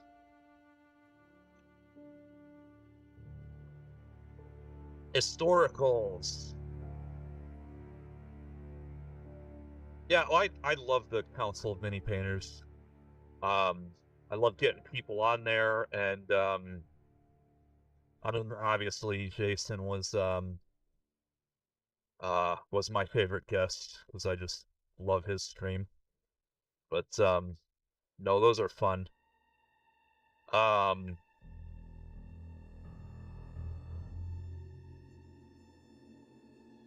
Yeah, I do mostly fantasy. But I really want to do some historicals. I've got a I think it's called Piano Miniatures, and they do like Napoleonic War. But they have STLs on their site. Oh yeah, Napoleonic Wars, there you go. Now you're doing Warcraft 2. I've heard Ed talking about who's Epic Duck. What do they do? Yes, Piano War Games.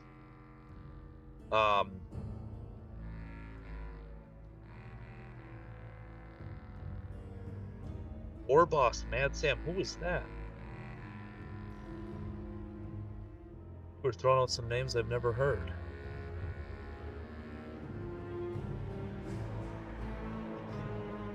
That's armor, or that's supposed to be the black leather glove right there. Maybe I've already painted over on it.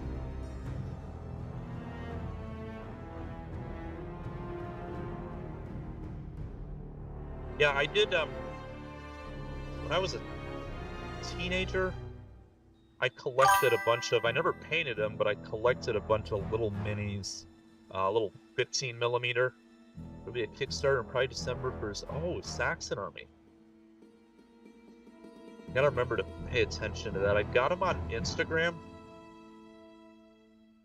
but yeah, Instagram is so stupid. Algorithm.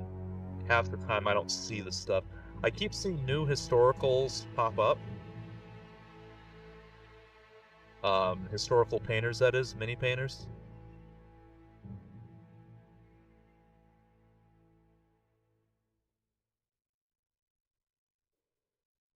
I'd love to find a good sculptor for I got one on my mini factory, but for like the American Revolutionary War, or even the 7 Years' War. His work, the models are fantastic. Epic Duck sculpted the minis of mine that Ed painted. Okay, 1 second, I'll look at that. Yeah, I haven't bought anything from Piano War Games yet. And that's strategic, because I've got more miniatures than I care to count in my pile of shame. And I keep buying more Legion, and I still have like 100 Horde-themed Warcraft minis.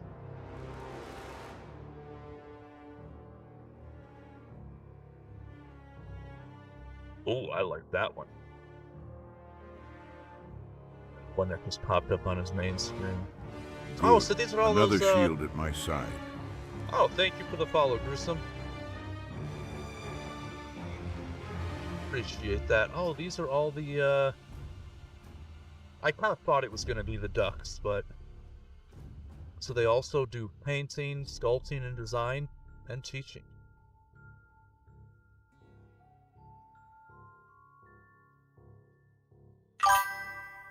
That's pretty cool.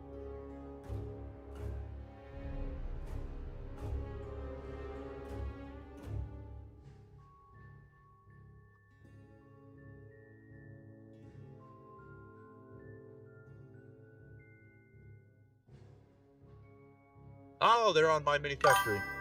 Okay.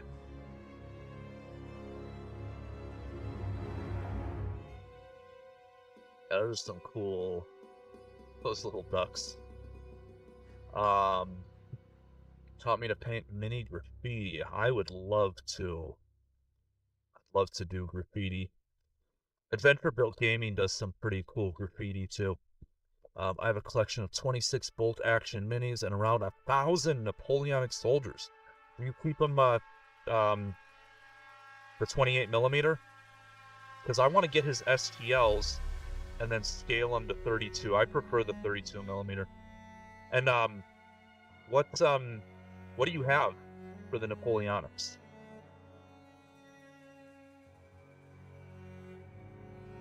Yeah, Adventure Built Gaming does some really good graffiti.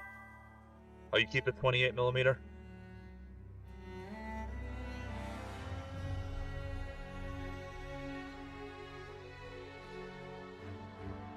I just, I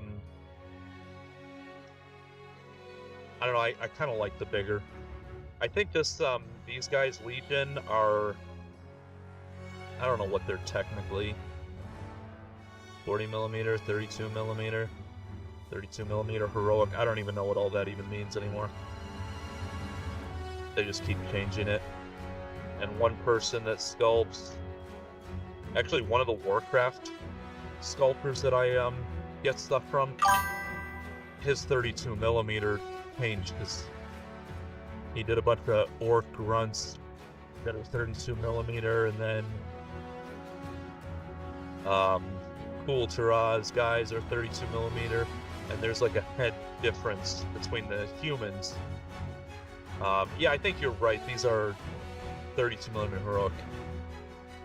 Okay, 3 battalions or a regiment of French line and Niger. And I probably pronounced that horribly. I'm not French, sorry.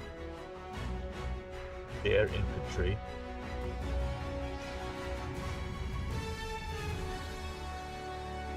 Yeah, his orcs are probably a head shorter than the Kultras. Regiment and Archibald. Sorry if I'm slaughtering the French on these, I should probably stop. And for the Imperial Guard, the 1st Battalion of 1st Grenadiers Old Guard. I'd love the Old Guard. When I was a kid, I had some of those little 15 millimeter Old Guard.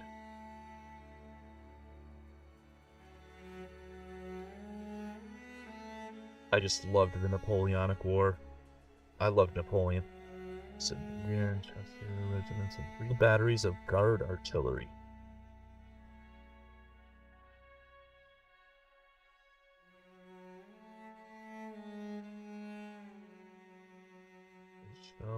Of the guard and Polish lancers of the guard.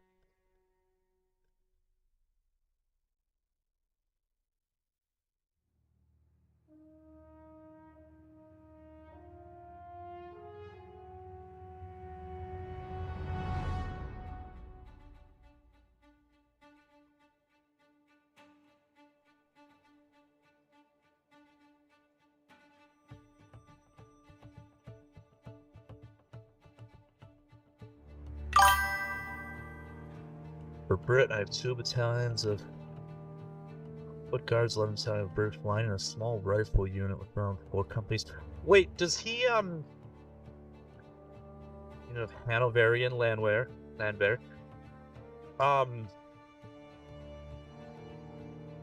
don't think he's got any of the British's STLs. Those must be physical.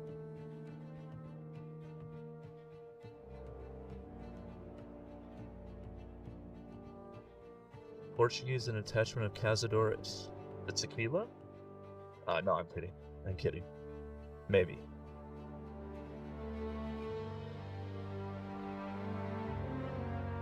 Dragoons and light dragoons. 2 batteries of artillery, all for the Brits.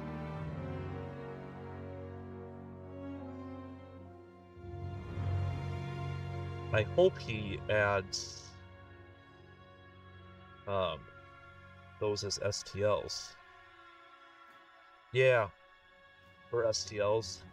Does he plan on making STLs for, like, the British.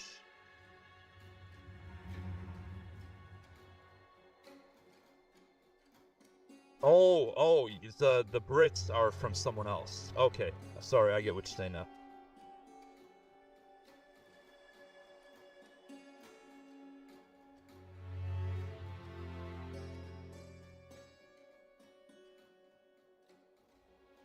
Sorry, I'm a little slow. I get there eventually.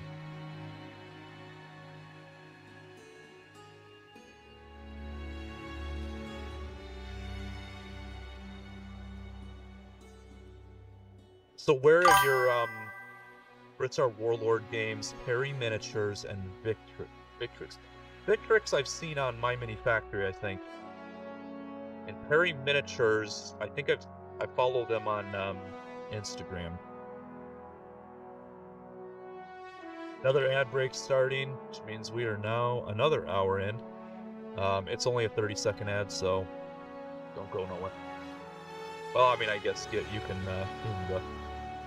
Appreciate you hanging out and chatting with me. We will see you tonight in Ed's stream.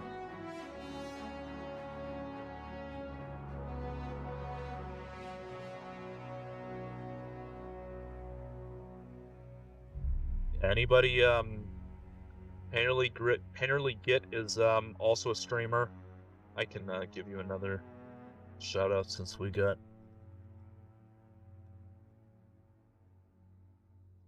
I think I can. Yep. I know it's like an hour cooldown. Yeah, gonna be fun.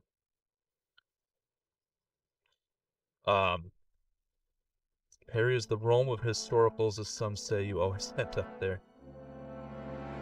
Up, and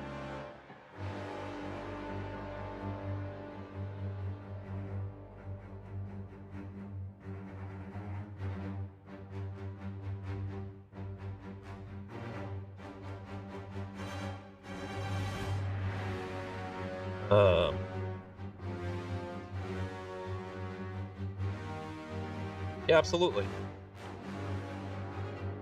Okay, ad break's over. Yeah, absolutely. We got some newer people in here, so please follow Painterly Git. And then, yeah, that actual link, Monster Den Minis, he streams as well. Most of us in here are in his stream, so that's just a fun stream. Close to 300 sets of French and plastics cover pretty much everything. Yeah, I don't remember.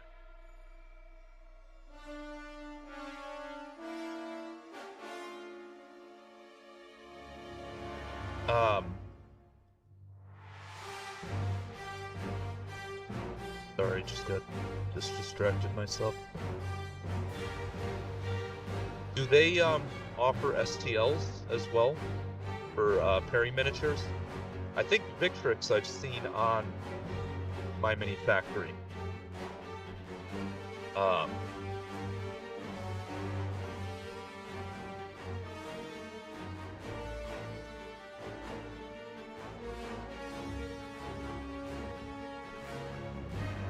I think. I might be mixing them up with someone else, though. Does only physical. Okay. Which is not a horrible thing, but... Because, like, all these Star Wars Legion are all physical prints. There's a few historicals on, My Mini Factory. I'm sure there's a lot more than a few. But, a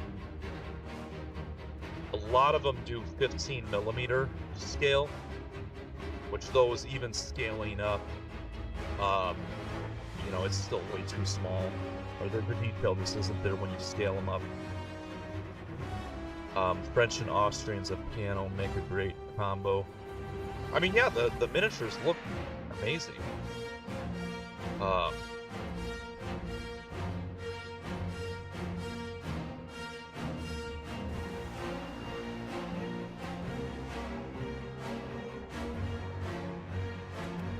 And there is one on there, I'm gonna forget the name. But they even have like American Revolutionary War miniatures, which are really, they look really good.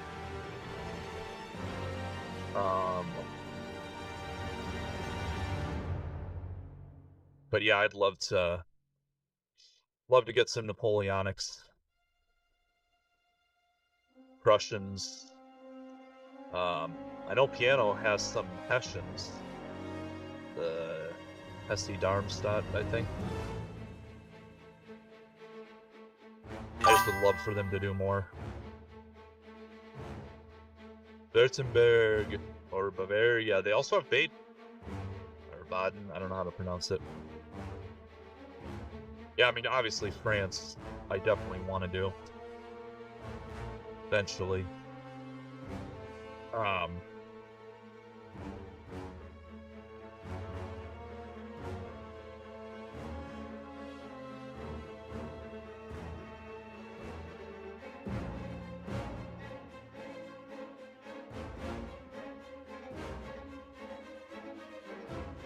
Get me a Napoleon.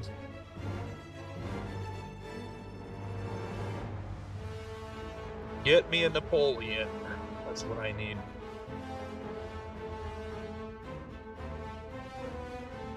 No, I mean, it is cool. They've got quite a few, just from when I was looking, they've got quite a few,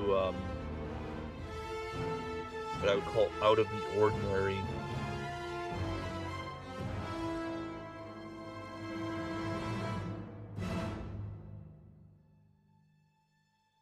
You know, most, what I've seen historicals, like on My Mini Factory and stuff like that, it's always,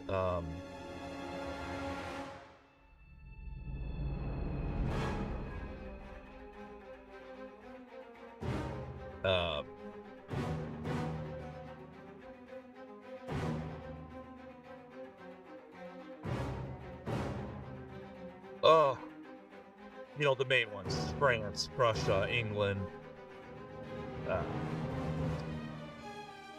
getting all those little city-states in Germany. That's kind of cool. Very cool. I don't really, I don't play ever. Anything. Like, I'm collecting all these Legion miniatures, but it's mostly just, to paint and put on a shelf somewhere in my house. You know, I got on it's called Frontiers. It's the version of, My Mini Factory's version of a Kickstarter. And it was for a Sun Elf army, which it's one-page rules compatible. And I wanted it just because I wanted to paint an army. Never intend on playing, but I've got in my, what I call my nerd room, there's a little entertainment center desk thing that's got almost 200 Sun Elves in there. And then I came up with I don't know why, because I'm insane. I was like, well, shoot, I've got enough Warcraft sculpts. I could make again, not compatible with anything, but just by putting orcs and stuff on square bases, I can make a whole army of the Horde. So I printed off about 200 Warcraft themed. It's like a Warcraft 2, Warcraft 1 themed army. Also making tables for games, so I game also. See, I'd love to make a whole thing like that. I just never would play it. I would just have it there to show off. And by show off, I mean just for me to look at, because I don't ever have people over. But yeah, I made about 200. They're orcs, forest trolls, goblins, ogres, orc wolf riders, some warlocks, you know, some of the main names like Grom Hellstream, Orgrim Doomhammer, Gul'dan. Then I'm about halfway done, and then I started buying Star Wars Legion minis, and that's the only thing stopping me from buying historicals like STLs or even physical prints. Is, you know, I'm sitting on 200 Sun Elves, 100 Horde still. I still probably have around 50 plus between the Separatists and the Republic. For Legion, I've got, I don't even know how many miniatures, but between the Rebel Alliance, the Empire, and now the Mandalorians / Shadow Collective that are still in boxes. Yeah, I've got way too much. And my thing is, I get distracted, and that's why my Horde army is half done. And, side quests, as Adventure Built Gaming calls them. I do a lot of side quests.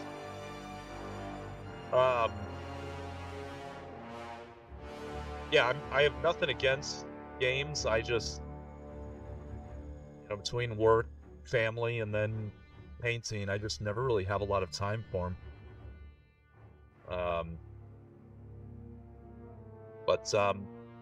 I'm gonna take a short break. We're at about a little over 2 hours. I need to use the restroom and get a new drink. But yeah, we'll keep plugging away at this guy. So I will be right back. Now's a good time to get up, stretch, get yourself a snack, or whatever. We'll be right back.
Alright.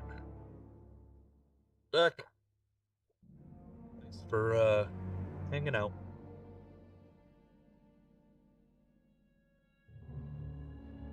Let's see.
So I started out with that slate gray. Covered everything. Now I'm coming back with cool gray. I'm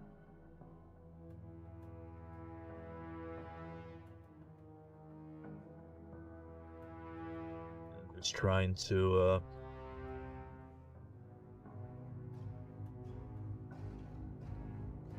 hit everything but the shadows.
I'll be the first to tell you I'm not a master blender by any means.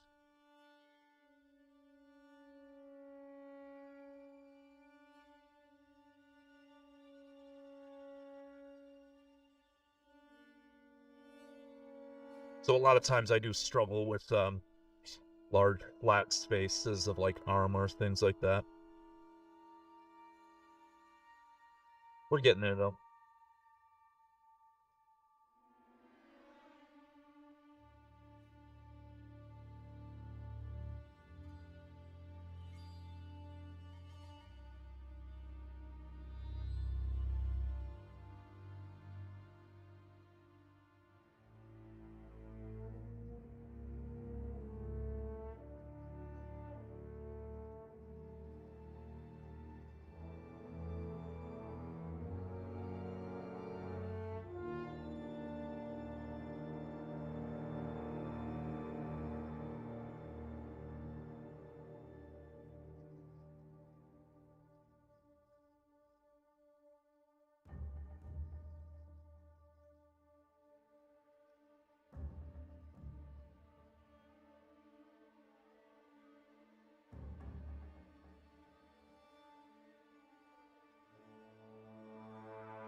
Dang.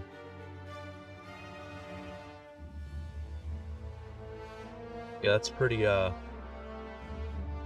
you do, like a lot of regiment painting?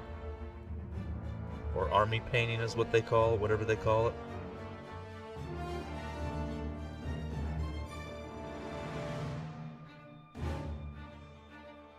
Kind of depends on the style I'm using.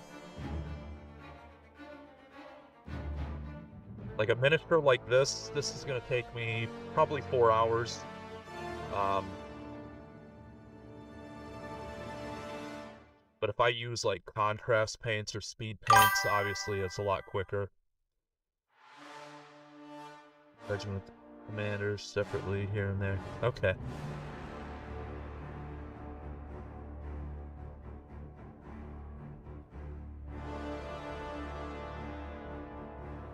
But in general, I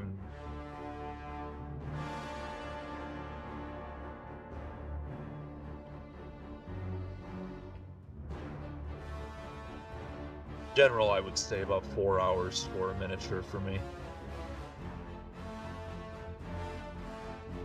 With some of the,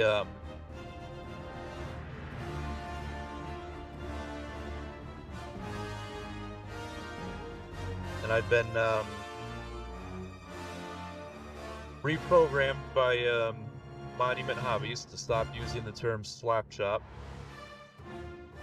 because the method has existed long before that term came into use. But using that zenithal underpainting and their one-step paints, like yesterday I blazed through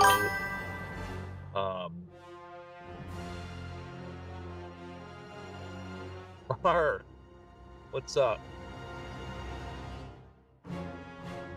No one can make the rules. And Monument Hobbies is very good about not gatekeeping in any way, but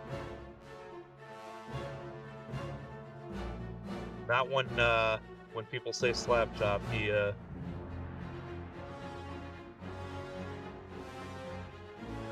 doesn't like that. Which I get, because it's like, well, that's a new term for something that's existed for a while. But whatever you want to call it, that allows me to, because I don't know how long I streamed last night for, 4 hours. Yeah, I agree with you.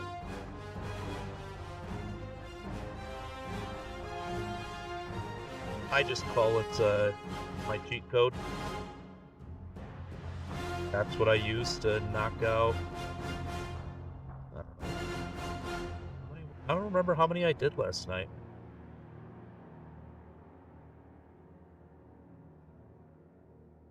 How many did I do? 14. I knocked out 14 in a few hours. Feisty mode. That's alright. Because it's late by you. It's very late. Actually, it's not too late by you. It's only evening. It's at 6:30. Yeah, 8 hours. That's right. It's only 6:30.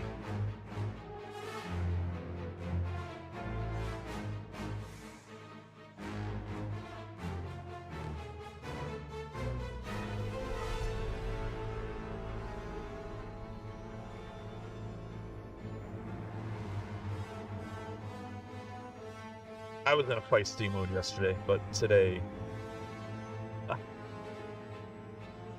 get your smoke in, de-stressor.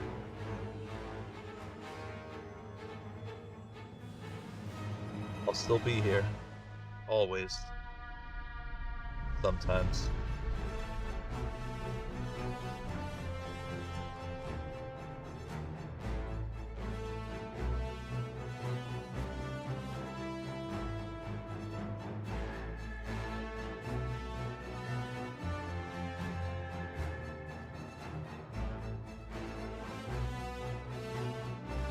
Yeah, I actually cut my teeth in this little industry using contrast paint, but I didn't have a clue what I was doing. I just was priming stuff white and putting Army Painter speed paints on it, and it all looked like crap. Then I learned about, I watched a video by Don Serratos on Slapchop, and it was a wrap. And I just started spitting things out, and things that looked good.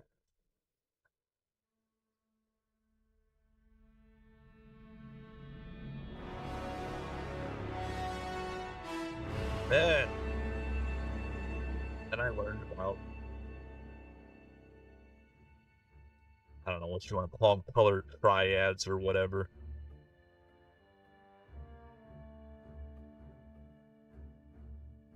I'm still learning.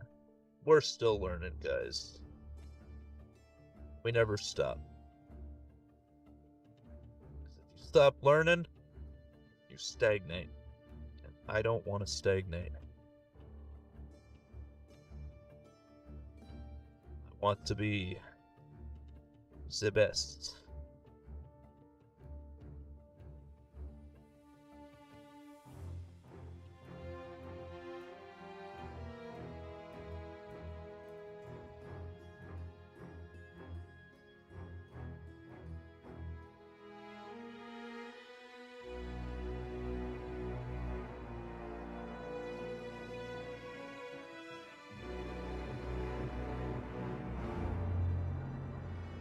One day,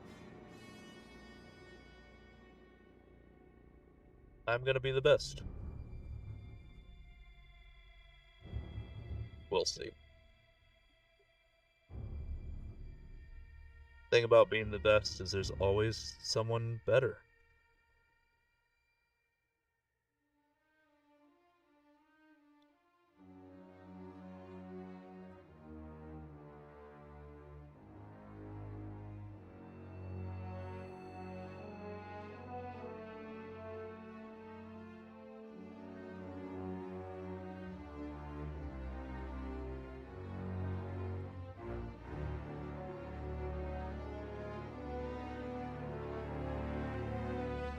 spelled that right. There we go. Have iPads so you can Twitch anywhere. Probably better than on your phone. Cheers to you as well. That right there is why I need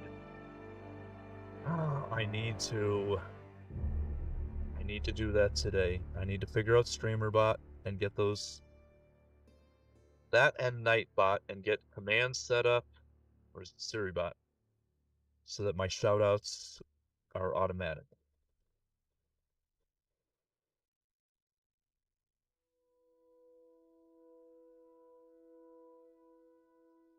Because otherwise I forget.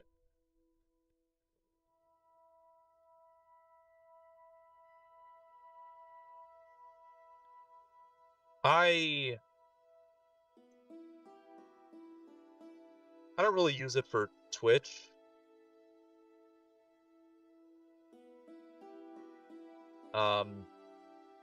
There's a few times where, like, I'm at work and a streamer comes on that I really want to watch. Or that I want to maintain my stream streak with.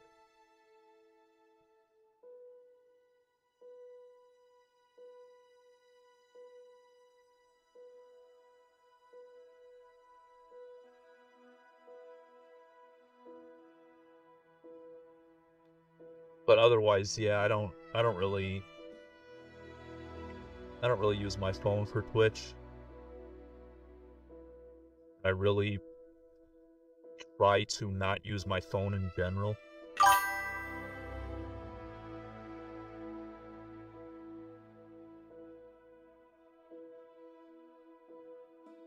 Ah. There you go.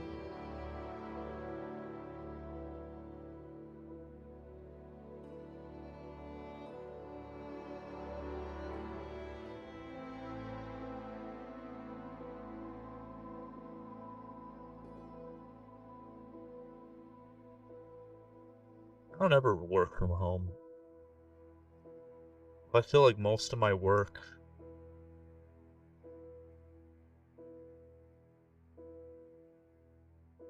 I need to be on site to do.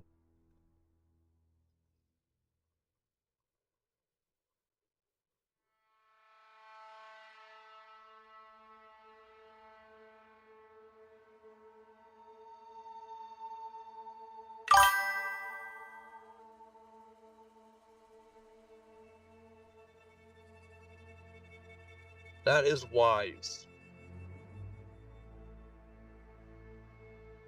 But I'm never out enjoying myself. My idea of enjoying myself is being at home, actually seated right here. Usually with my girlfriend in her chair behind me.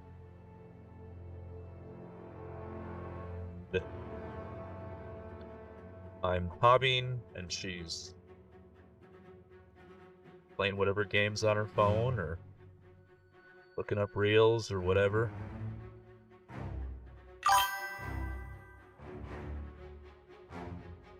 Oh, yeah, no. I've been there.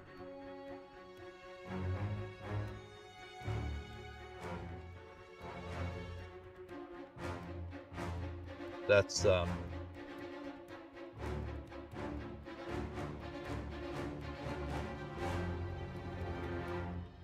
kind of a miserable thing to be on call or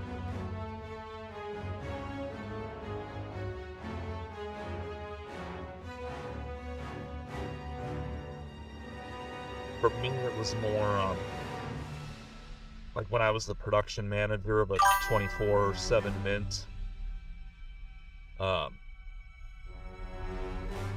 Yeah, I was always on call. Milk goes down in the middle of the night, you're getting a phone call.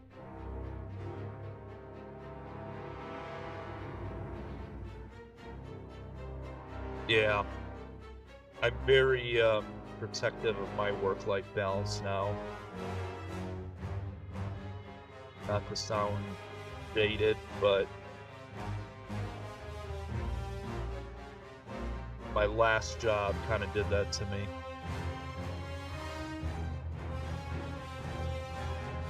You know, you sacrifice, and yeah, the reward is nothing.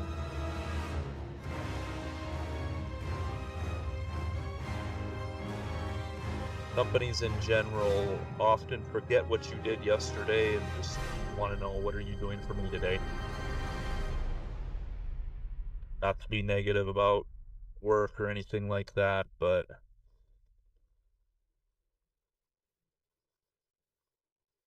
sacrificed for a lot of various companies in the last, well, not a lot. The last two companies I worked for, I made a lot of sacrifices, and there was never a return.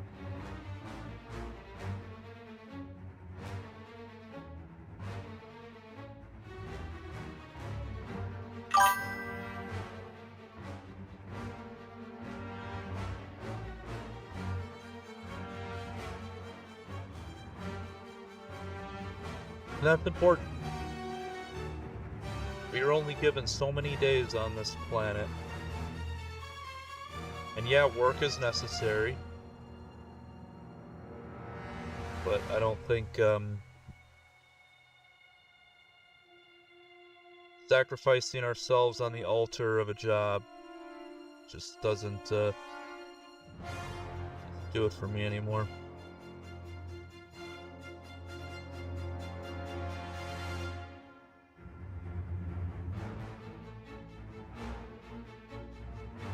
And that's even kind of where I'm at right now.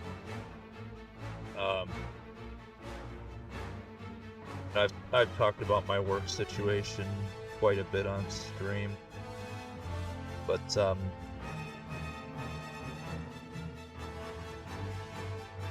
former boss quit, and I'm now in a interim general manager role.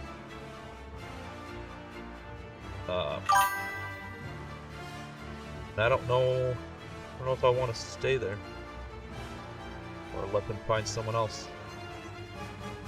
Oh, wow. Yeah, that's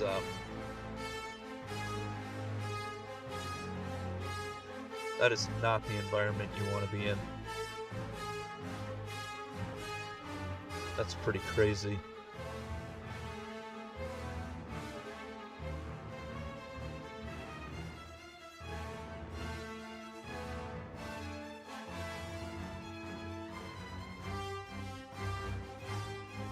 I mean, the company I work for now is a very good company, but you know, upper management's still upper management.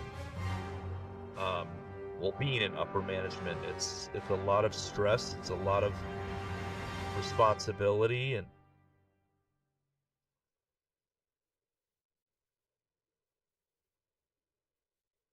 yeah, my last job was not that extreme, but very toxic and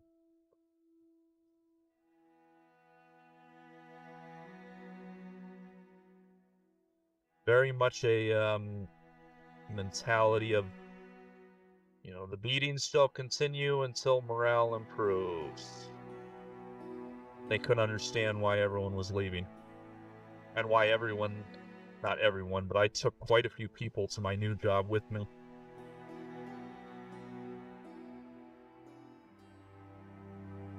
And yeah, there was a lot of, you know, why are you stealing our employees? I'm like, I'm not. They want to leave. Want to leave and work for me still.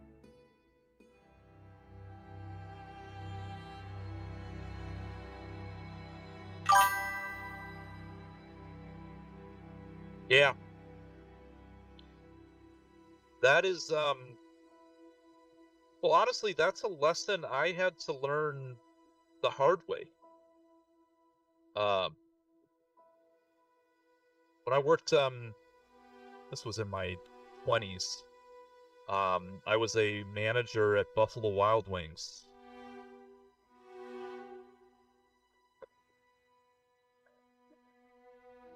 And you know, we had some kind of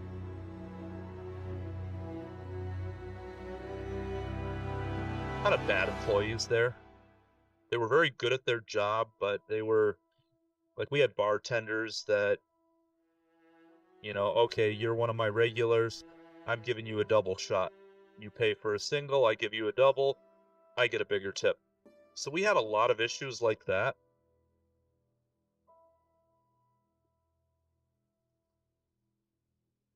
Um, so they were very good at their job. They could, you know, one person could handle a full bar, but you know, there was a lot of theft issues and stuff like that. But as we went through trying to fix a lot of these problems,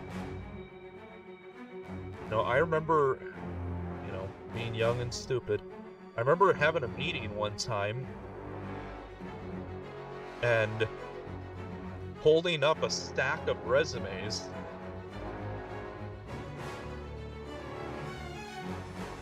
They're all people that want your jobs. And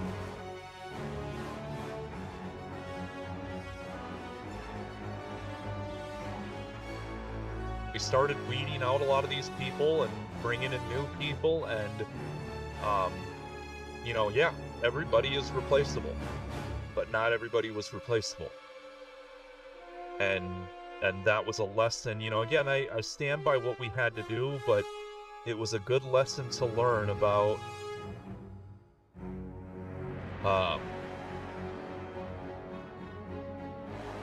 you know, we would replace a bar server that could handle, you know, 8 to 10 tables with a server that could barely handle 2. Didn't have the same speed or efficiency or what have you.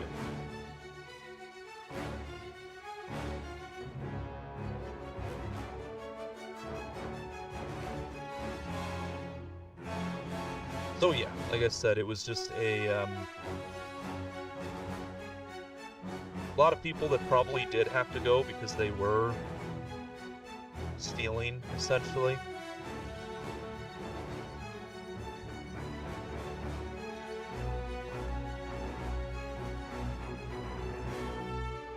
But it was still a good lesson for me to learn, and something that I've carried with me since then, to say that no, people are,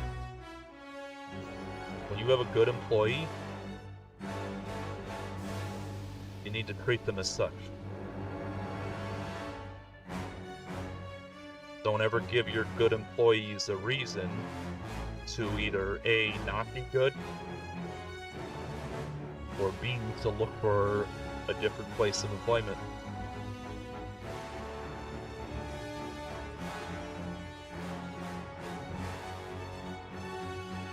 My thing is, I always make sure that as much as within my control, make sure that they are taken care of before they start looking.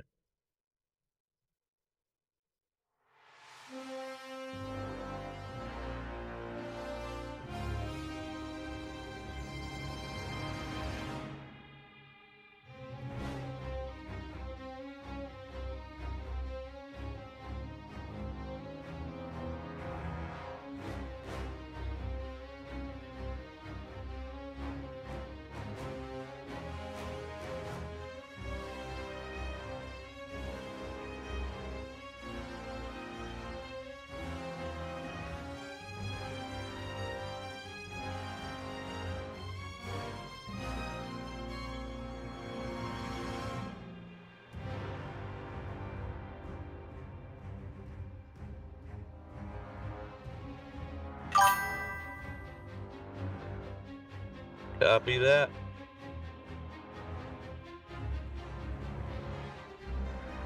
I'll be here.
Just want to make sure that I'm not...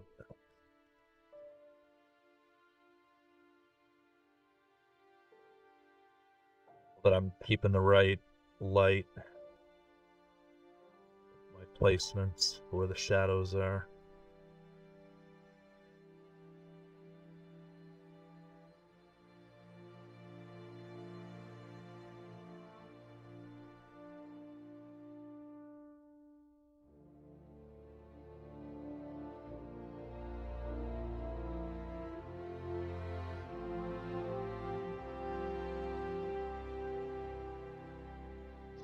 It's kind of leaning forward, so that affects it a little bit.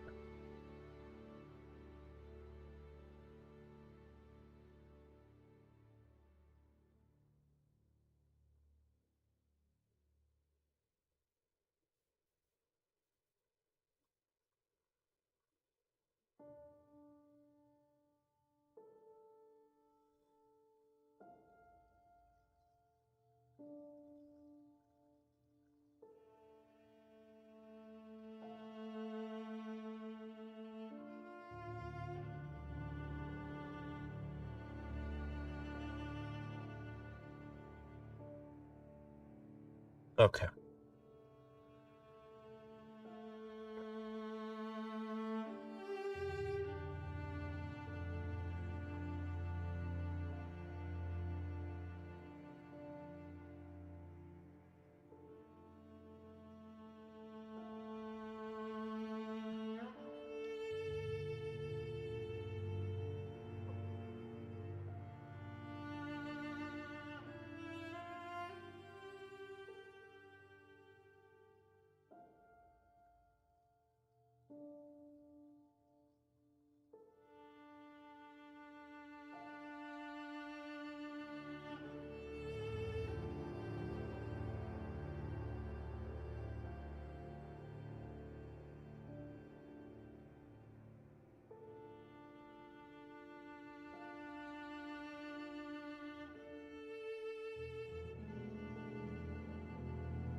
I'm gonna try to get this next layer of armor done before we go on another ad break, because then I'll use that to run to the restroom real fast. So I started with the slate gray, moved up to cool gray, and now I'm gonna do the bright neutral gray before finishing with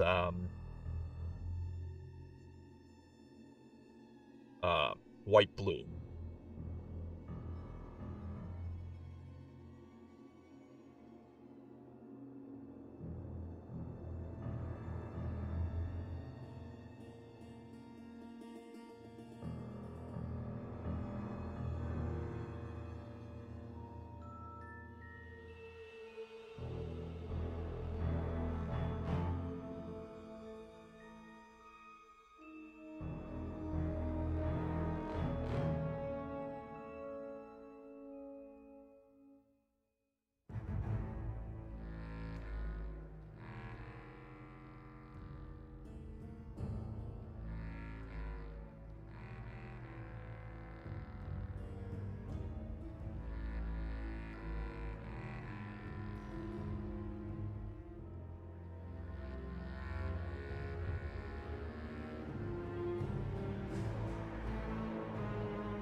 I don't remember where the orange placement goes on him.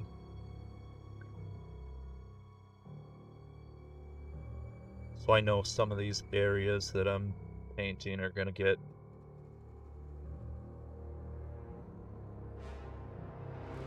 repainted. I just don't remember which ones those were.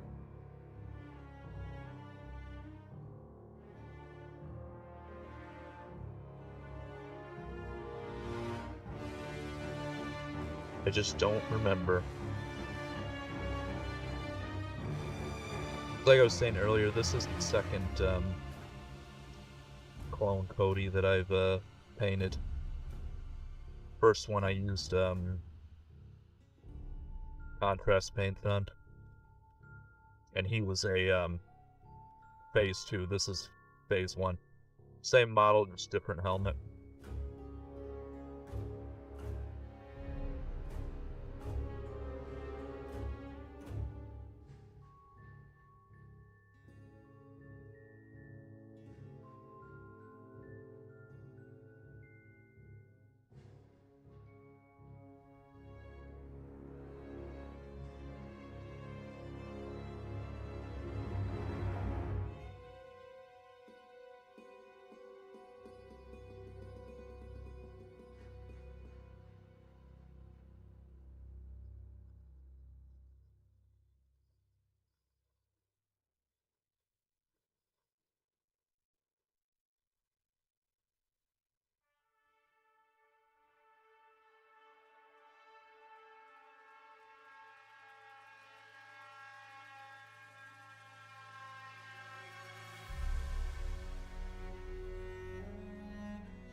Pad break is starting soon.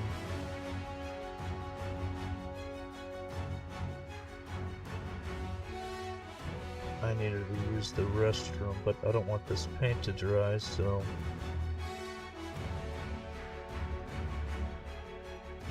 I didn't time this out right.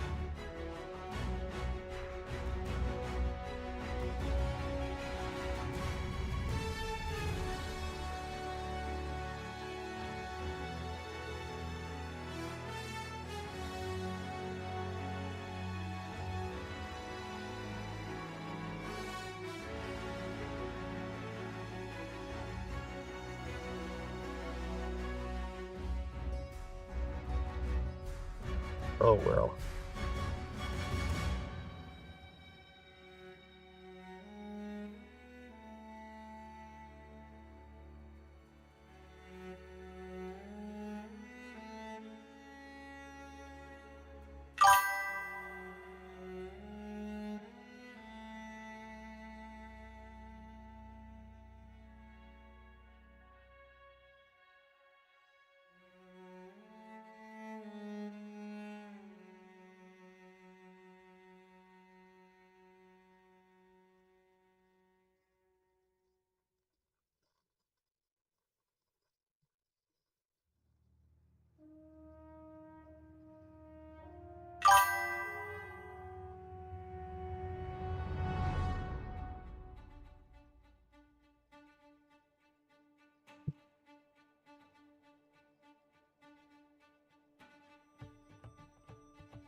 See, I'm getting distracted while I'm painting and forgetting where I've already worked on.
Okay.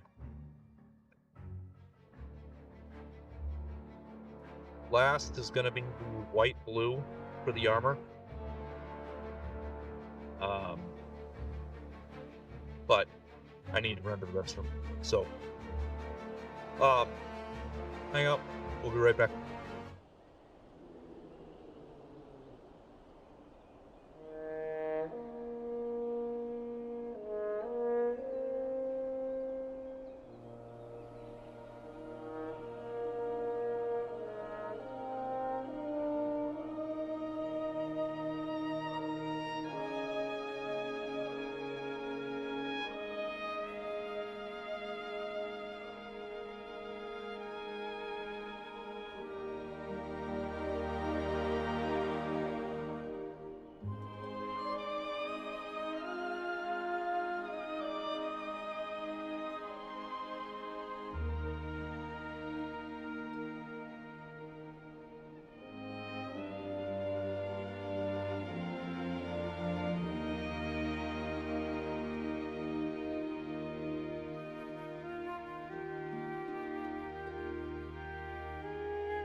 Alright. Thanks for hanging. I did want to time that with the ad break, but I didn't, so yeah. Okay, so I'm gonna finish it. Small amounts of white blue. Need a lot.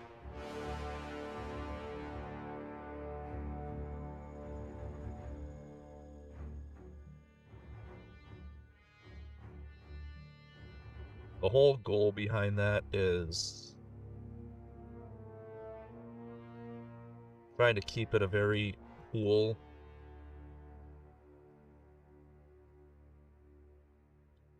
white color.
does kind of help me looking straight down like this and seeing what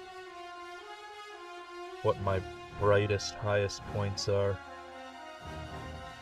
for this white blue.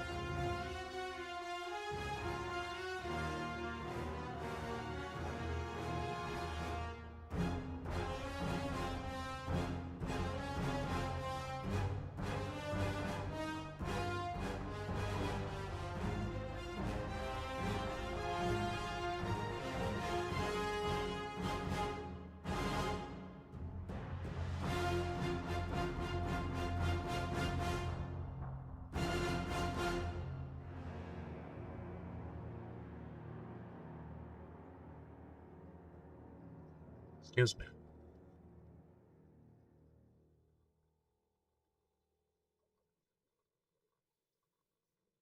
So I'm gonna touch up a few spots with the coal black.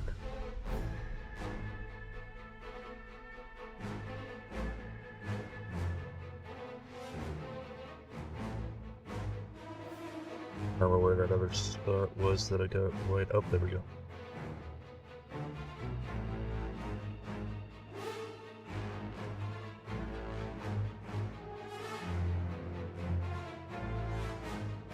Just a couple areas that I got. That was it. One on his rifle and then one on his shoulder.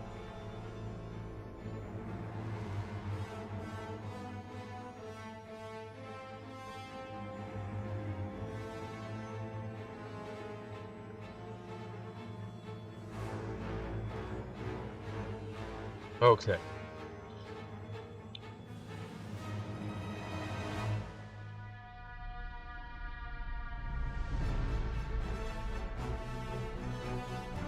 So we can put these away. Actually, I think the slate gray I want to keep out. So the cool gray can go away. The bright neutral gray and the white blue.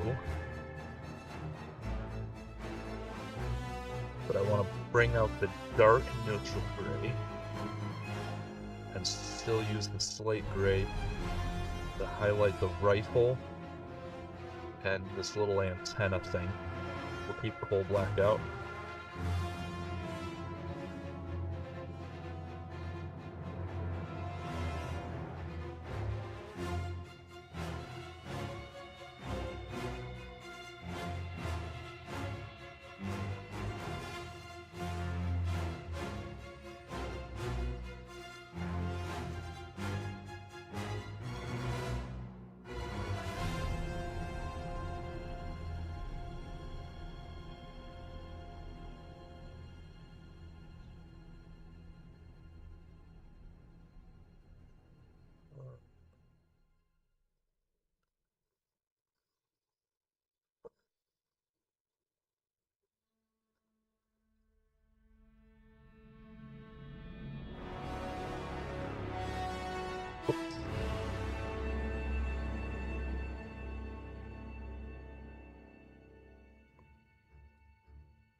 Oh.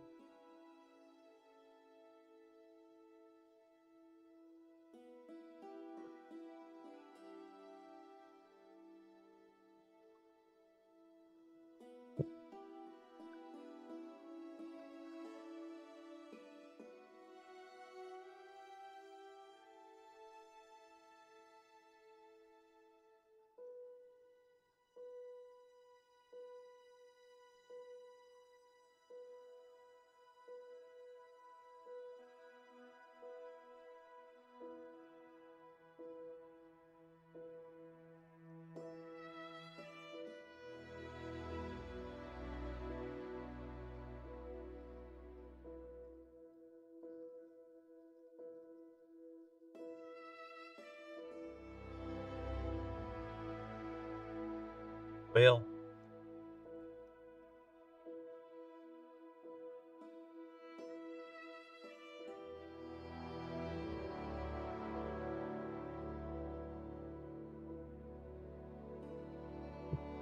yeah, a bunch of the stuff I've been working on is gonna be orange. Oh well.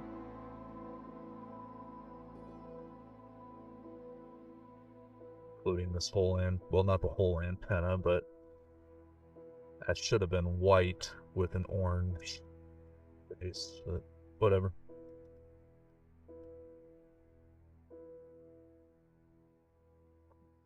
Okay. Let's just... I'm only gonna pull a little bit of slate gray out.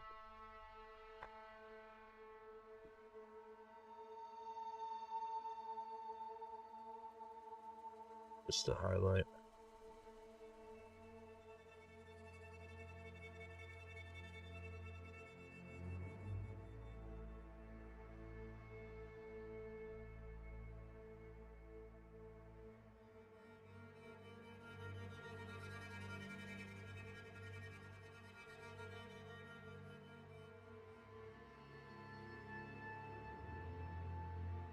Come on.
Alright, let's grab dark and gray.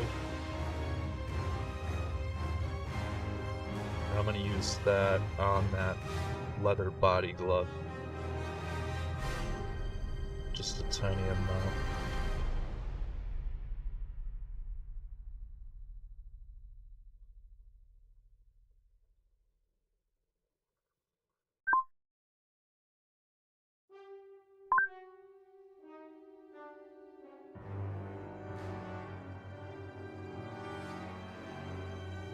Just on some of the spots.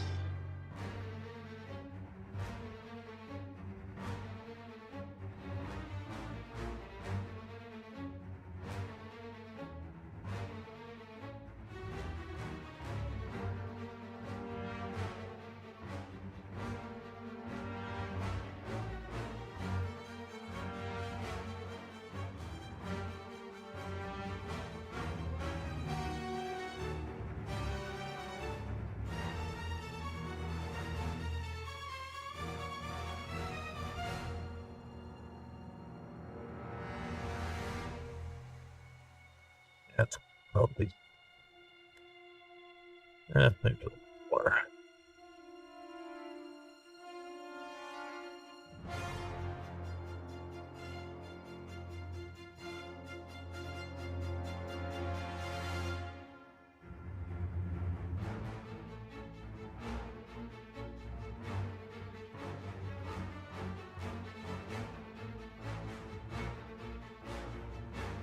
Yep.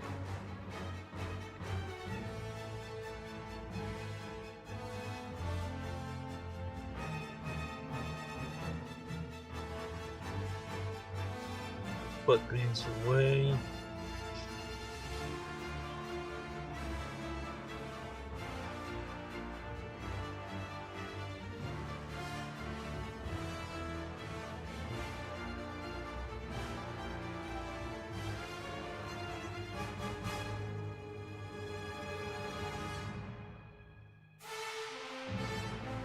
Okay, so battle droid.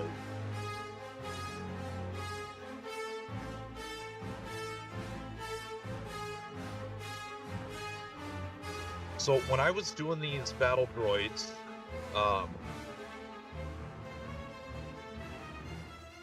and actually the first Commander Cody like this that I did, I used one step on the whole thing, essentially contrast laptop. I had used khaki mixed with the special sauce on that battle droid, and that's what made me decide to do that with all of my B1 battle droids. But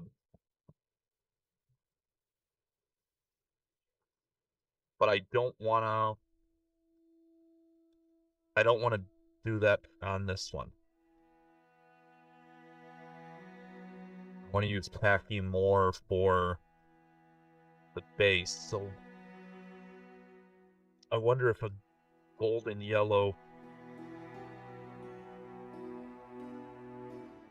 This khaki is kind of a lightish yellow brown, almost a yellow tan.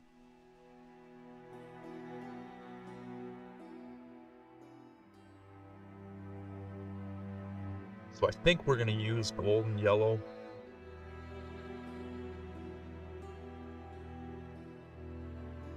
For those shadows.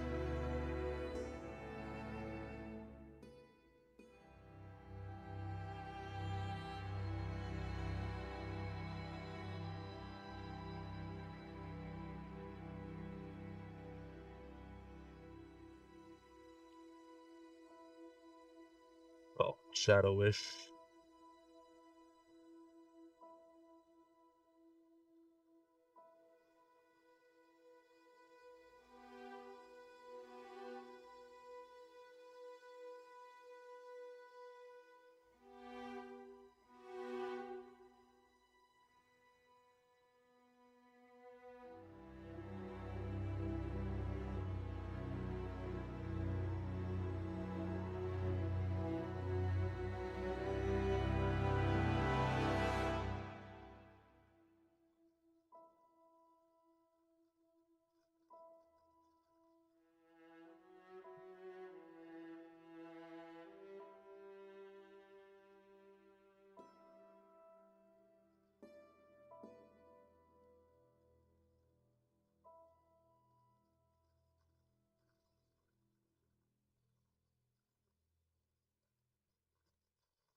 With this being on the ground, I may just end it with the khaki.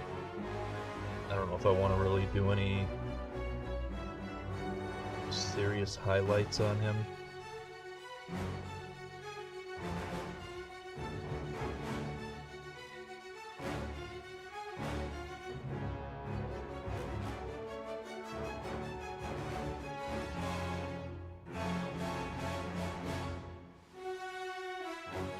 I say that now, but I might put a little bit of ivory on him for the highlight. I can't help myself sometimes.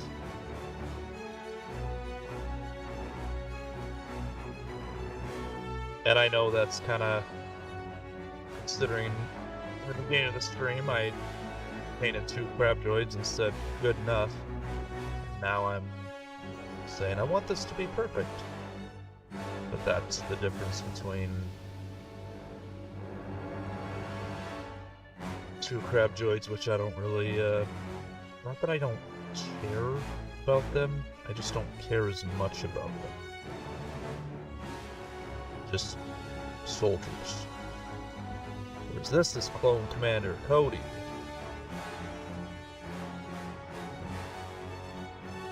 The fact that I did the first one of these with 1-step paints as a slap chop using my cheat code,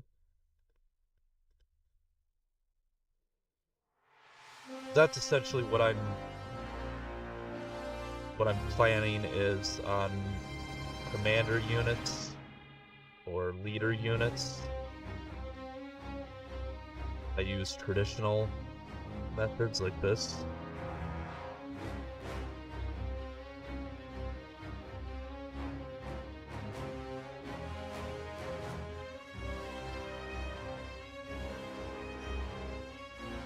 And then use cheat codes on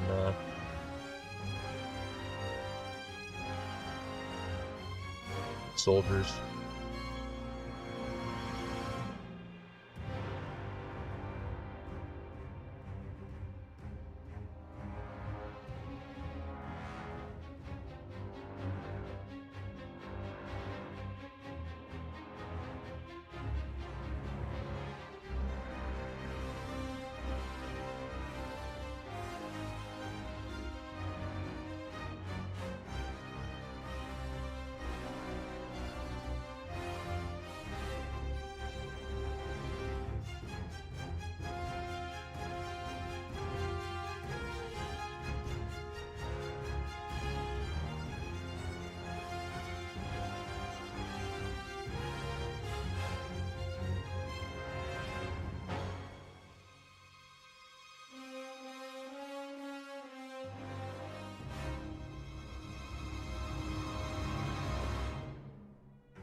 Alright, a little bit of khaki.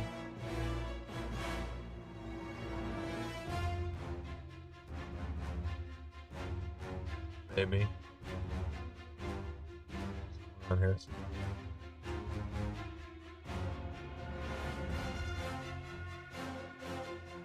Go.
Okay.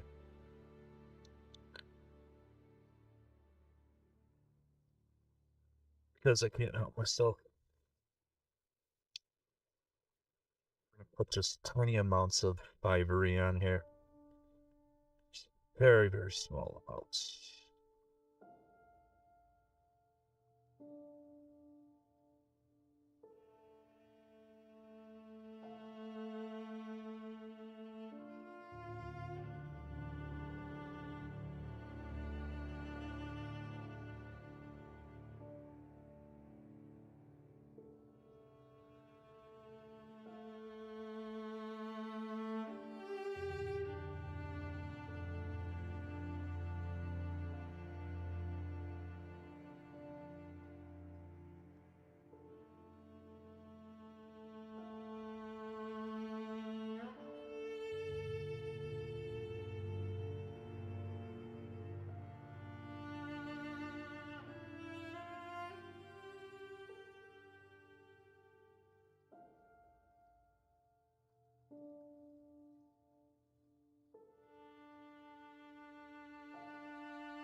Probably more than good.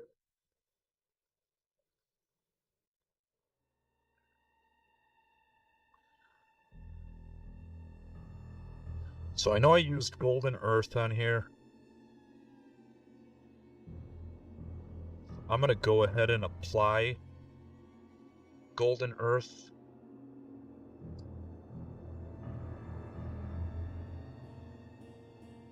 I'm gonna grab a different synthetic for this because there's so much else on that base.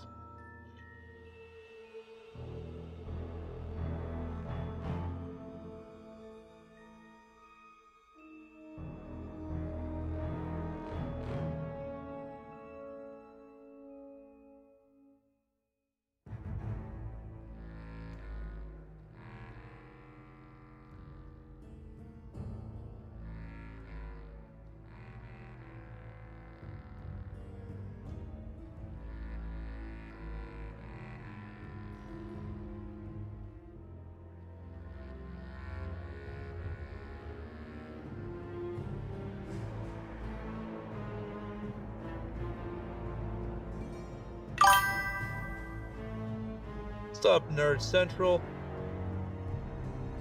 I hate that order.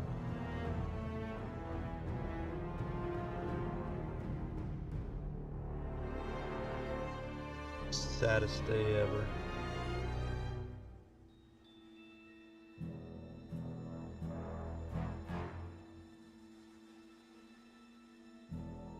This is the second Cody I'm doing. First one I did use cheat codes. Play some Pal World. What is Pal World? I've seen you on there a few times.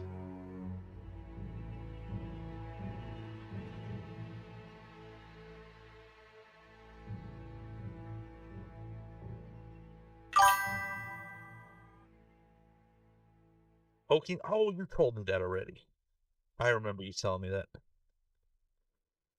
I'm old. I forget things very quickly.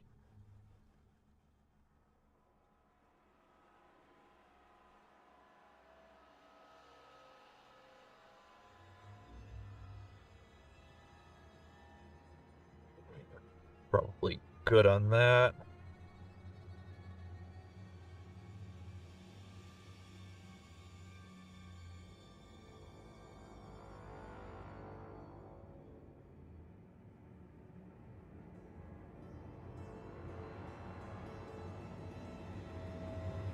One day I'll stop talking about this and I'll automate that. One day. As I like to say, just paint the chair. But I don't. Oh, another ad break. Dang it.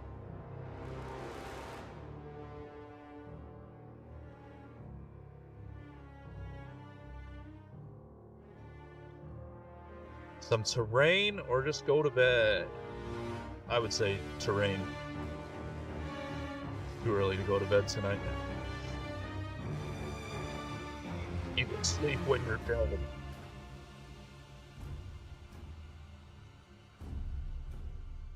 I'd say that now, but sleeping is my happy place. All right, so I'm gonna take advantage of this ad break this time because I think I've been drinking too many fluids and I gotta go to the bathroom already again. No, I don't have diabetes, so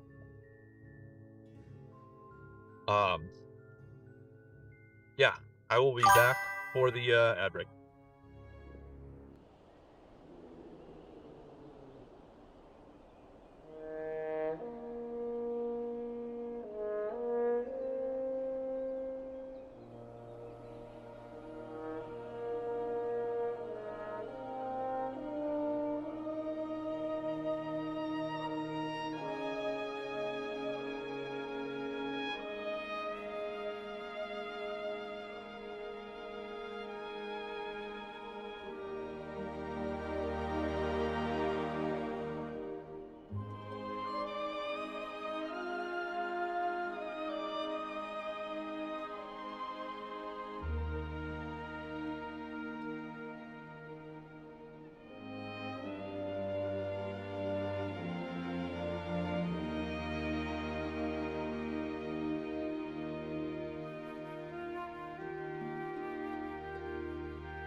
Okay.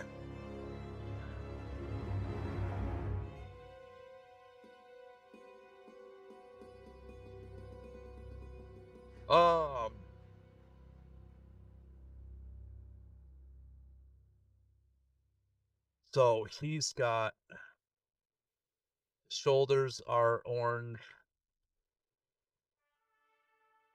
Dang, I put a lot of work on this white just for it to be covered with orange.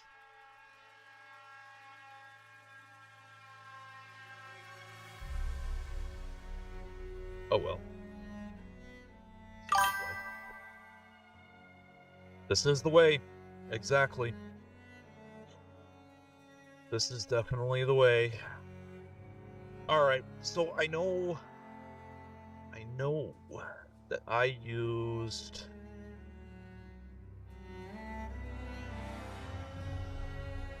no, that was not. It was red orange. Red orange was what I used for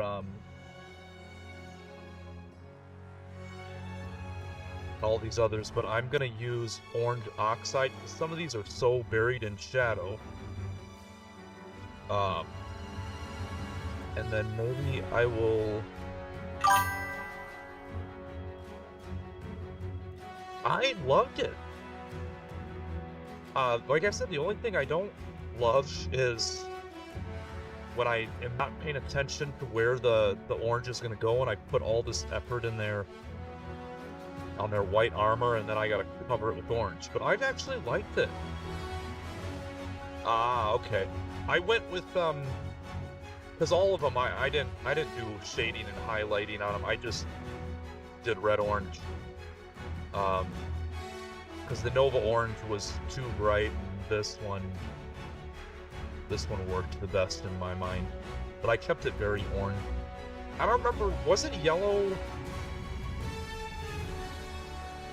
Was it yellow a different battalion or legion or whatever?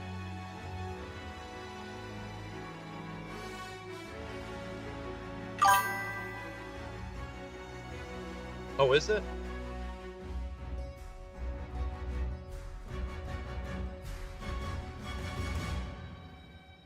I don't even really remember seeing them in Attack of the Clones.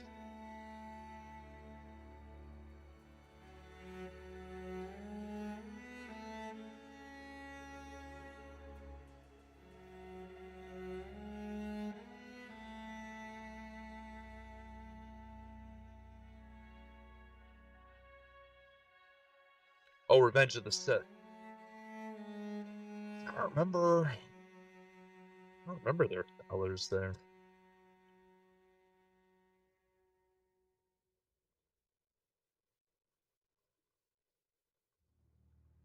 I guess the real question is, oh yeah, his knees are.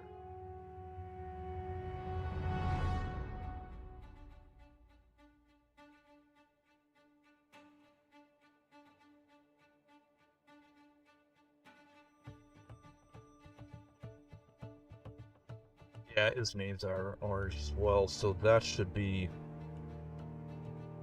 orange oxide. Yeah, when he was going after Obi-Wan Kenobi.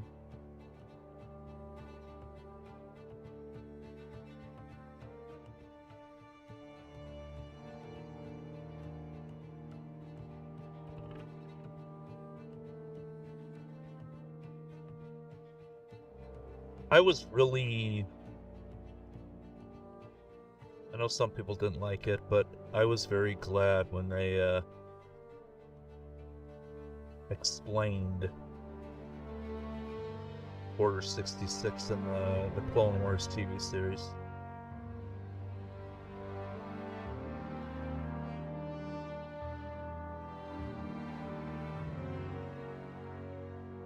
Because I hated that, especially when the first Clone Wars, the movie,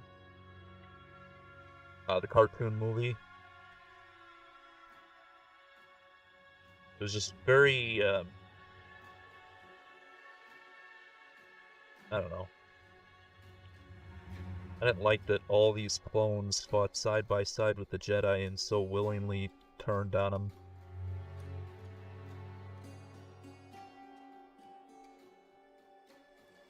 I liked much better when they explained it with that chip. Just personally.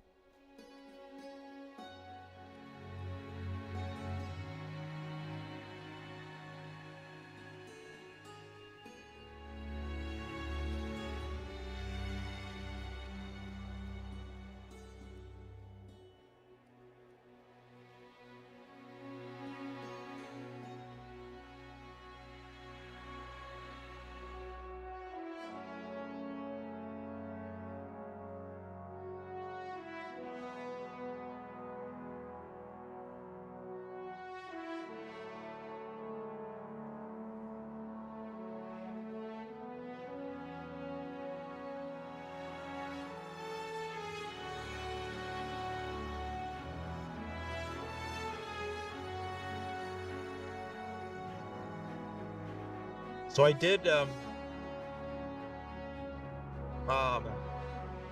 decide to go with your recommendation with those ARF Coopers. Um, so these are some standard clones. I I don't like the camo, and so it's probably getting redone. But I did 6 guys like that. Um, like I said, I was having a very hard time with it, and I'm probably going to redo the armor.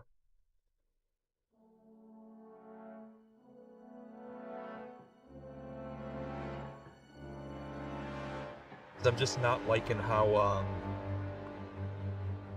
I've got 6 of them. Some of them look better than others. With this, it looks like there's a little more variation.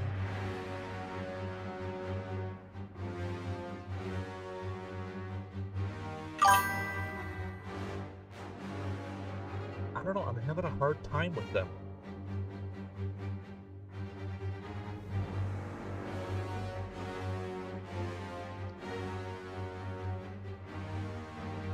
Some just kind of... Some areas, like his legs, kind of pop pretty good, but... Or, I'm gonna forget, is it the 82nd or the 42nd?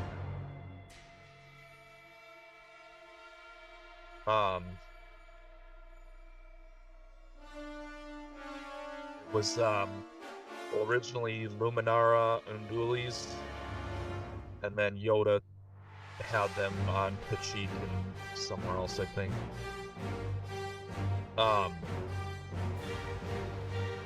Yeah, so I started using that same kind of slap chop method. Black primer, white Zenithal dry brush, 41st. Oh, so I was way off. Not 80th, 41st.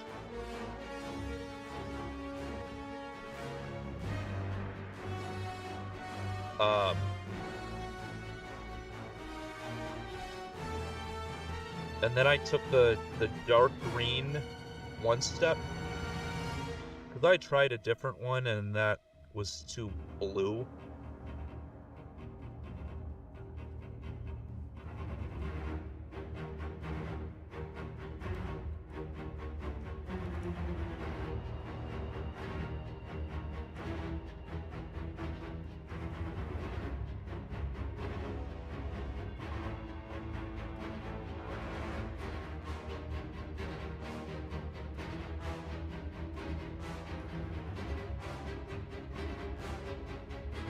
And then I used, I tried using a spun, but there were some areas that I just couldn't get into.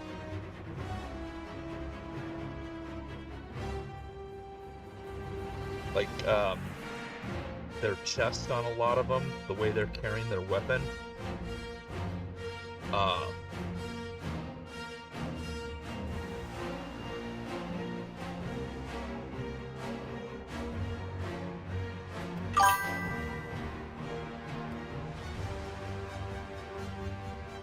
Yeah, so I eventually settled on using a really small dry brush to stipple, whatever.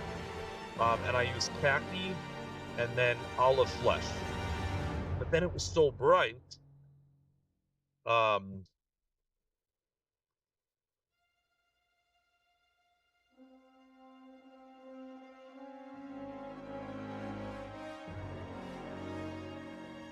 And it was too bright in my mind.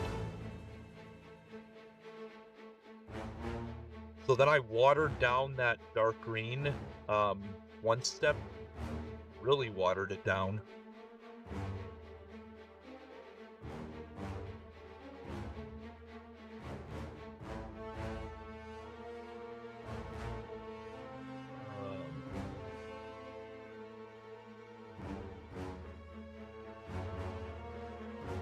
And I just kind of used it like a wash or a glaze to darken everything, but then that's my end result.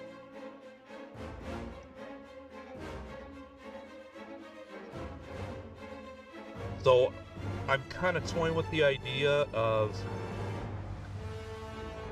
cutting the tip of a spun.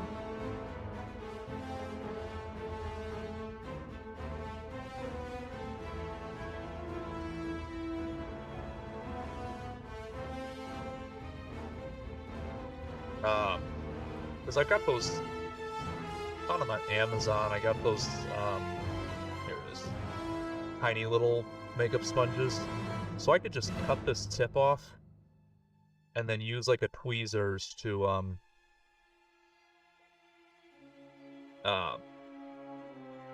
get it in some of those tight spots. So I may be redoing those guys. But I also got another set of ARF troopers that I just finished assembling yesterday.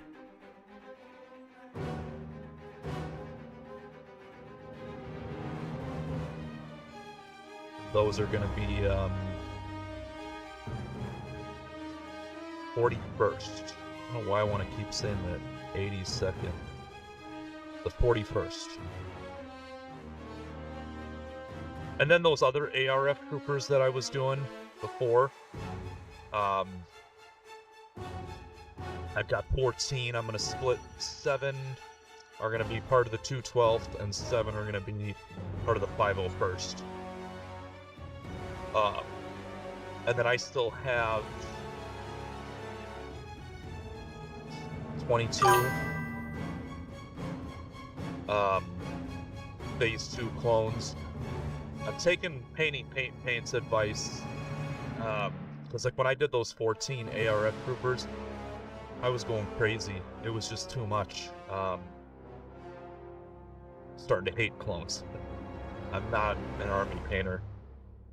And so I'm going to do 6 for the 501st, and then I'm not going to remember the names of the legions, but 6 are going to be for Mace Windu's Legion. 6 are going to be probably the Coruscant Guard, and then the last 4 will go with Clone Commander Cody, but the other one I did, because he already has 2 clones with him, and so those 4 will go with him. I've got a whole plan. Eventually I'll get to it. Eventually. Okay. So now most of my orange is going to get covered with this.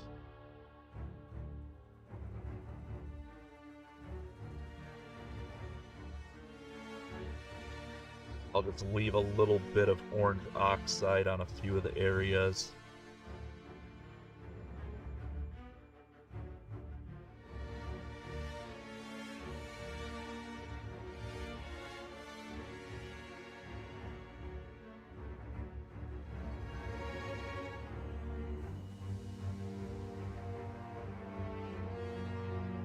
Like underneath this hand.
But then I'm probably also going to go back on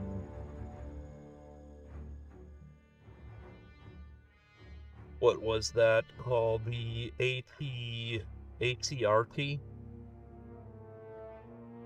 And I might put him with the 501st as well.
Yeah.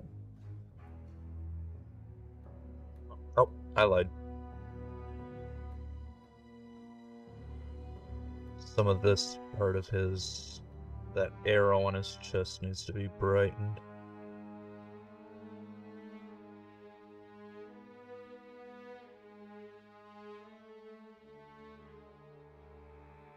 Okay. Now! Okay. And let's just do a little bit of orange yellow then to highlight a few of these high spots.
This might be too strong of a highlight.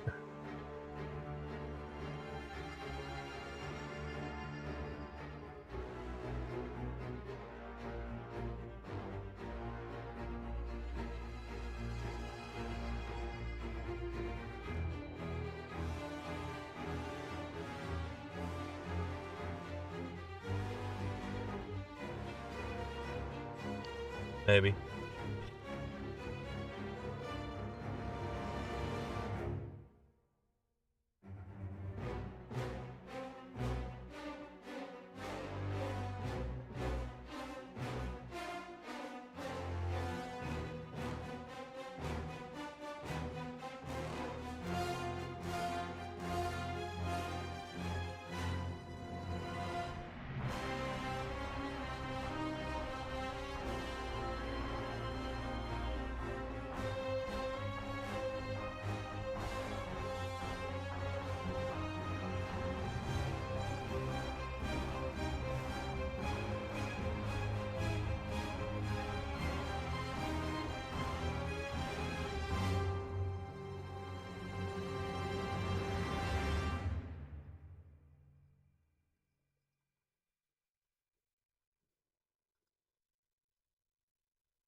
Well,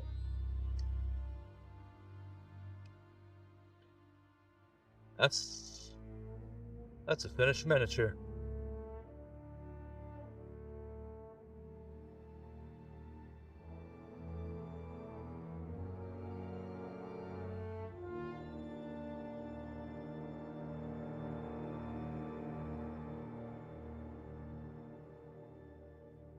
Right?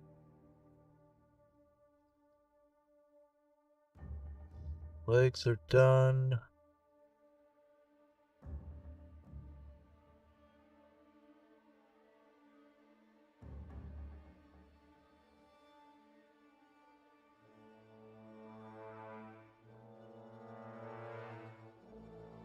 The only thing that I didn't get is this little antenna on his,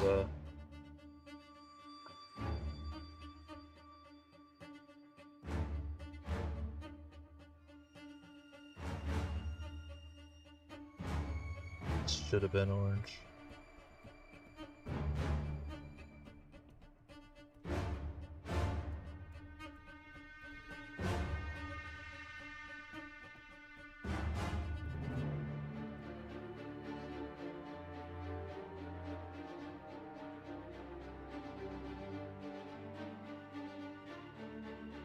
Just easy enough to fix.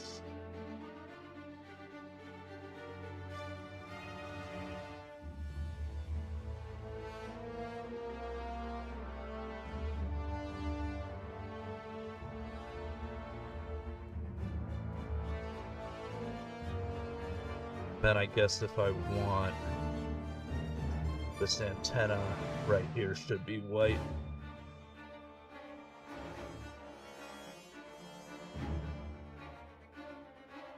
So I can quickly fix that with a bright neutral gray.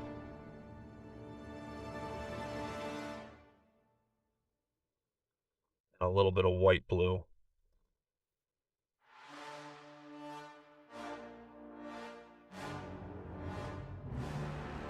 Not that it necessarily mattered.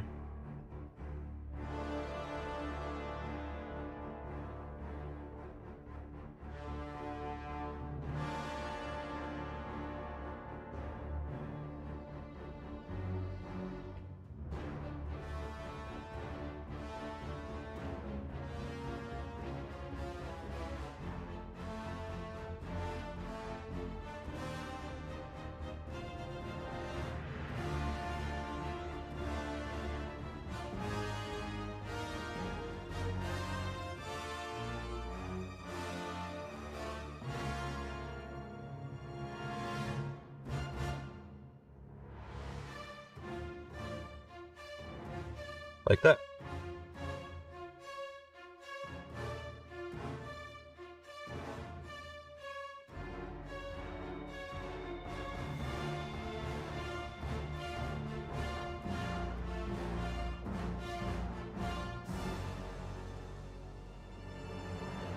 That's a clone Commander Cody.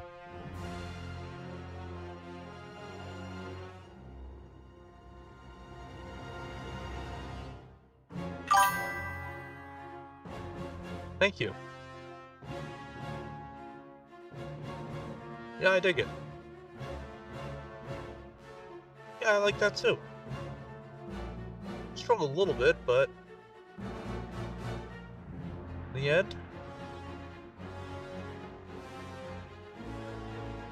end, I'm pretty happy.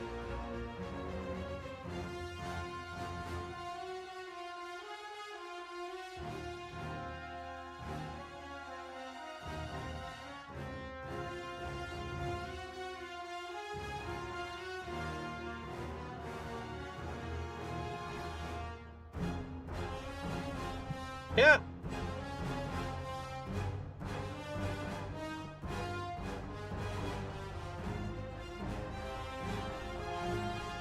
Clean this.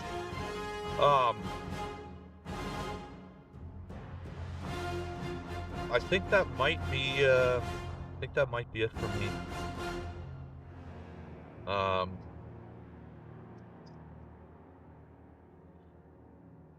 I got I'm pretty happy with where I'm at. I got these two guys done earlier. Not super excited how those armor plates or whatever turned out.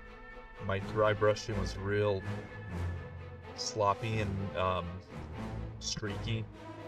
So, but we got those done, and now Clone Commander Cody, the second one that I've done, is now finished.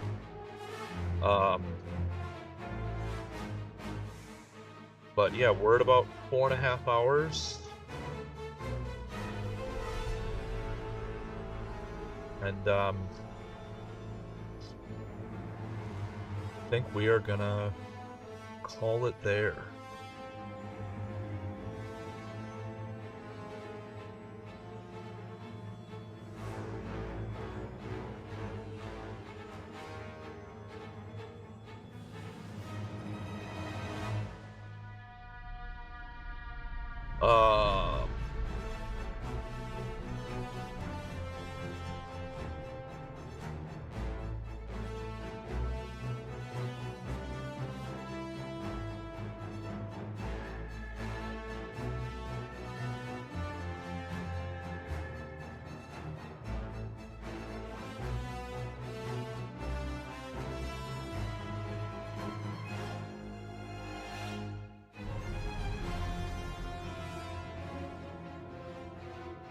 Well,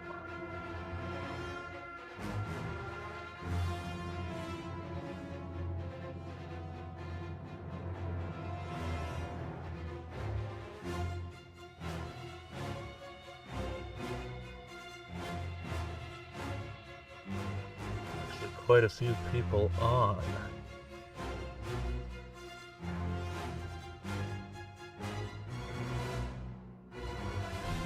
Yeah, we're gonna go, we're gonna raid easy peasy, lemon squeezy. What is he working on?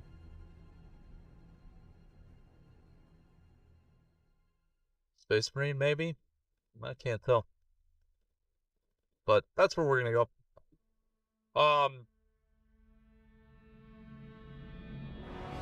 Yeah, appreciate everybody that joined, hung around. I will be back Wednesday. My stream schedule is Wednesday around 3 p.m. Pacific Standard Time, Friday around 2 p.m. Pacific Standard Time, and then Saturdays around 9 a.m. Pacific Standard Time. As always, I try to get on earlier than that, but a lot of it depends on work and when I wake my ass up. I will probably continue with my whole Summer of Star Wars gig, but I may throw in some other things. I've got the miniatures from Texas Wargaming, and I've got a couple others that I kind of want to throw in. Maybe some more Bear Space Marines. So we'll see where things go. But yeah, let's go ahead and start this raid. Thanks, SiriBot.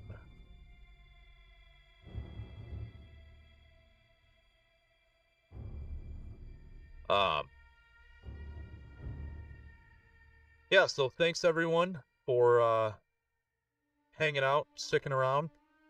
You guys all have a wonderful weekend, and I look forward to seeing you guys all next week. Thank you for all of my new followers today.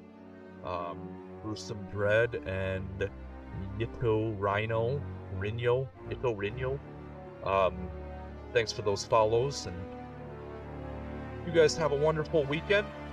And as always, stay mad, stay angry, stay grizzly.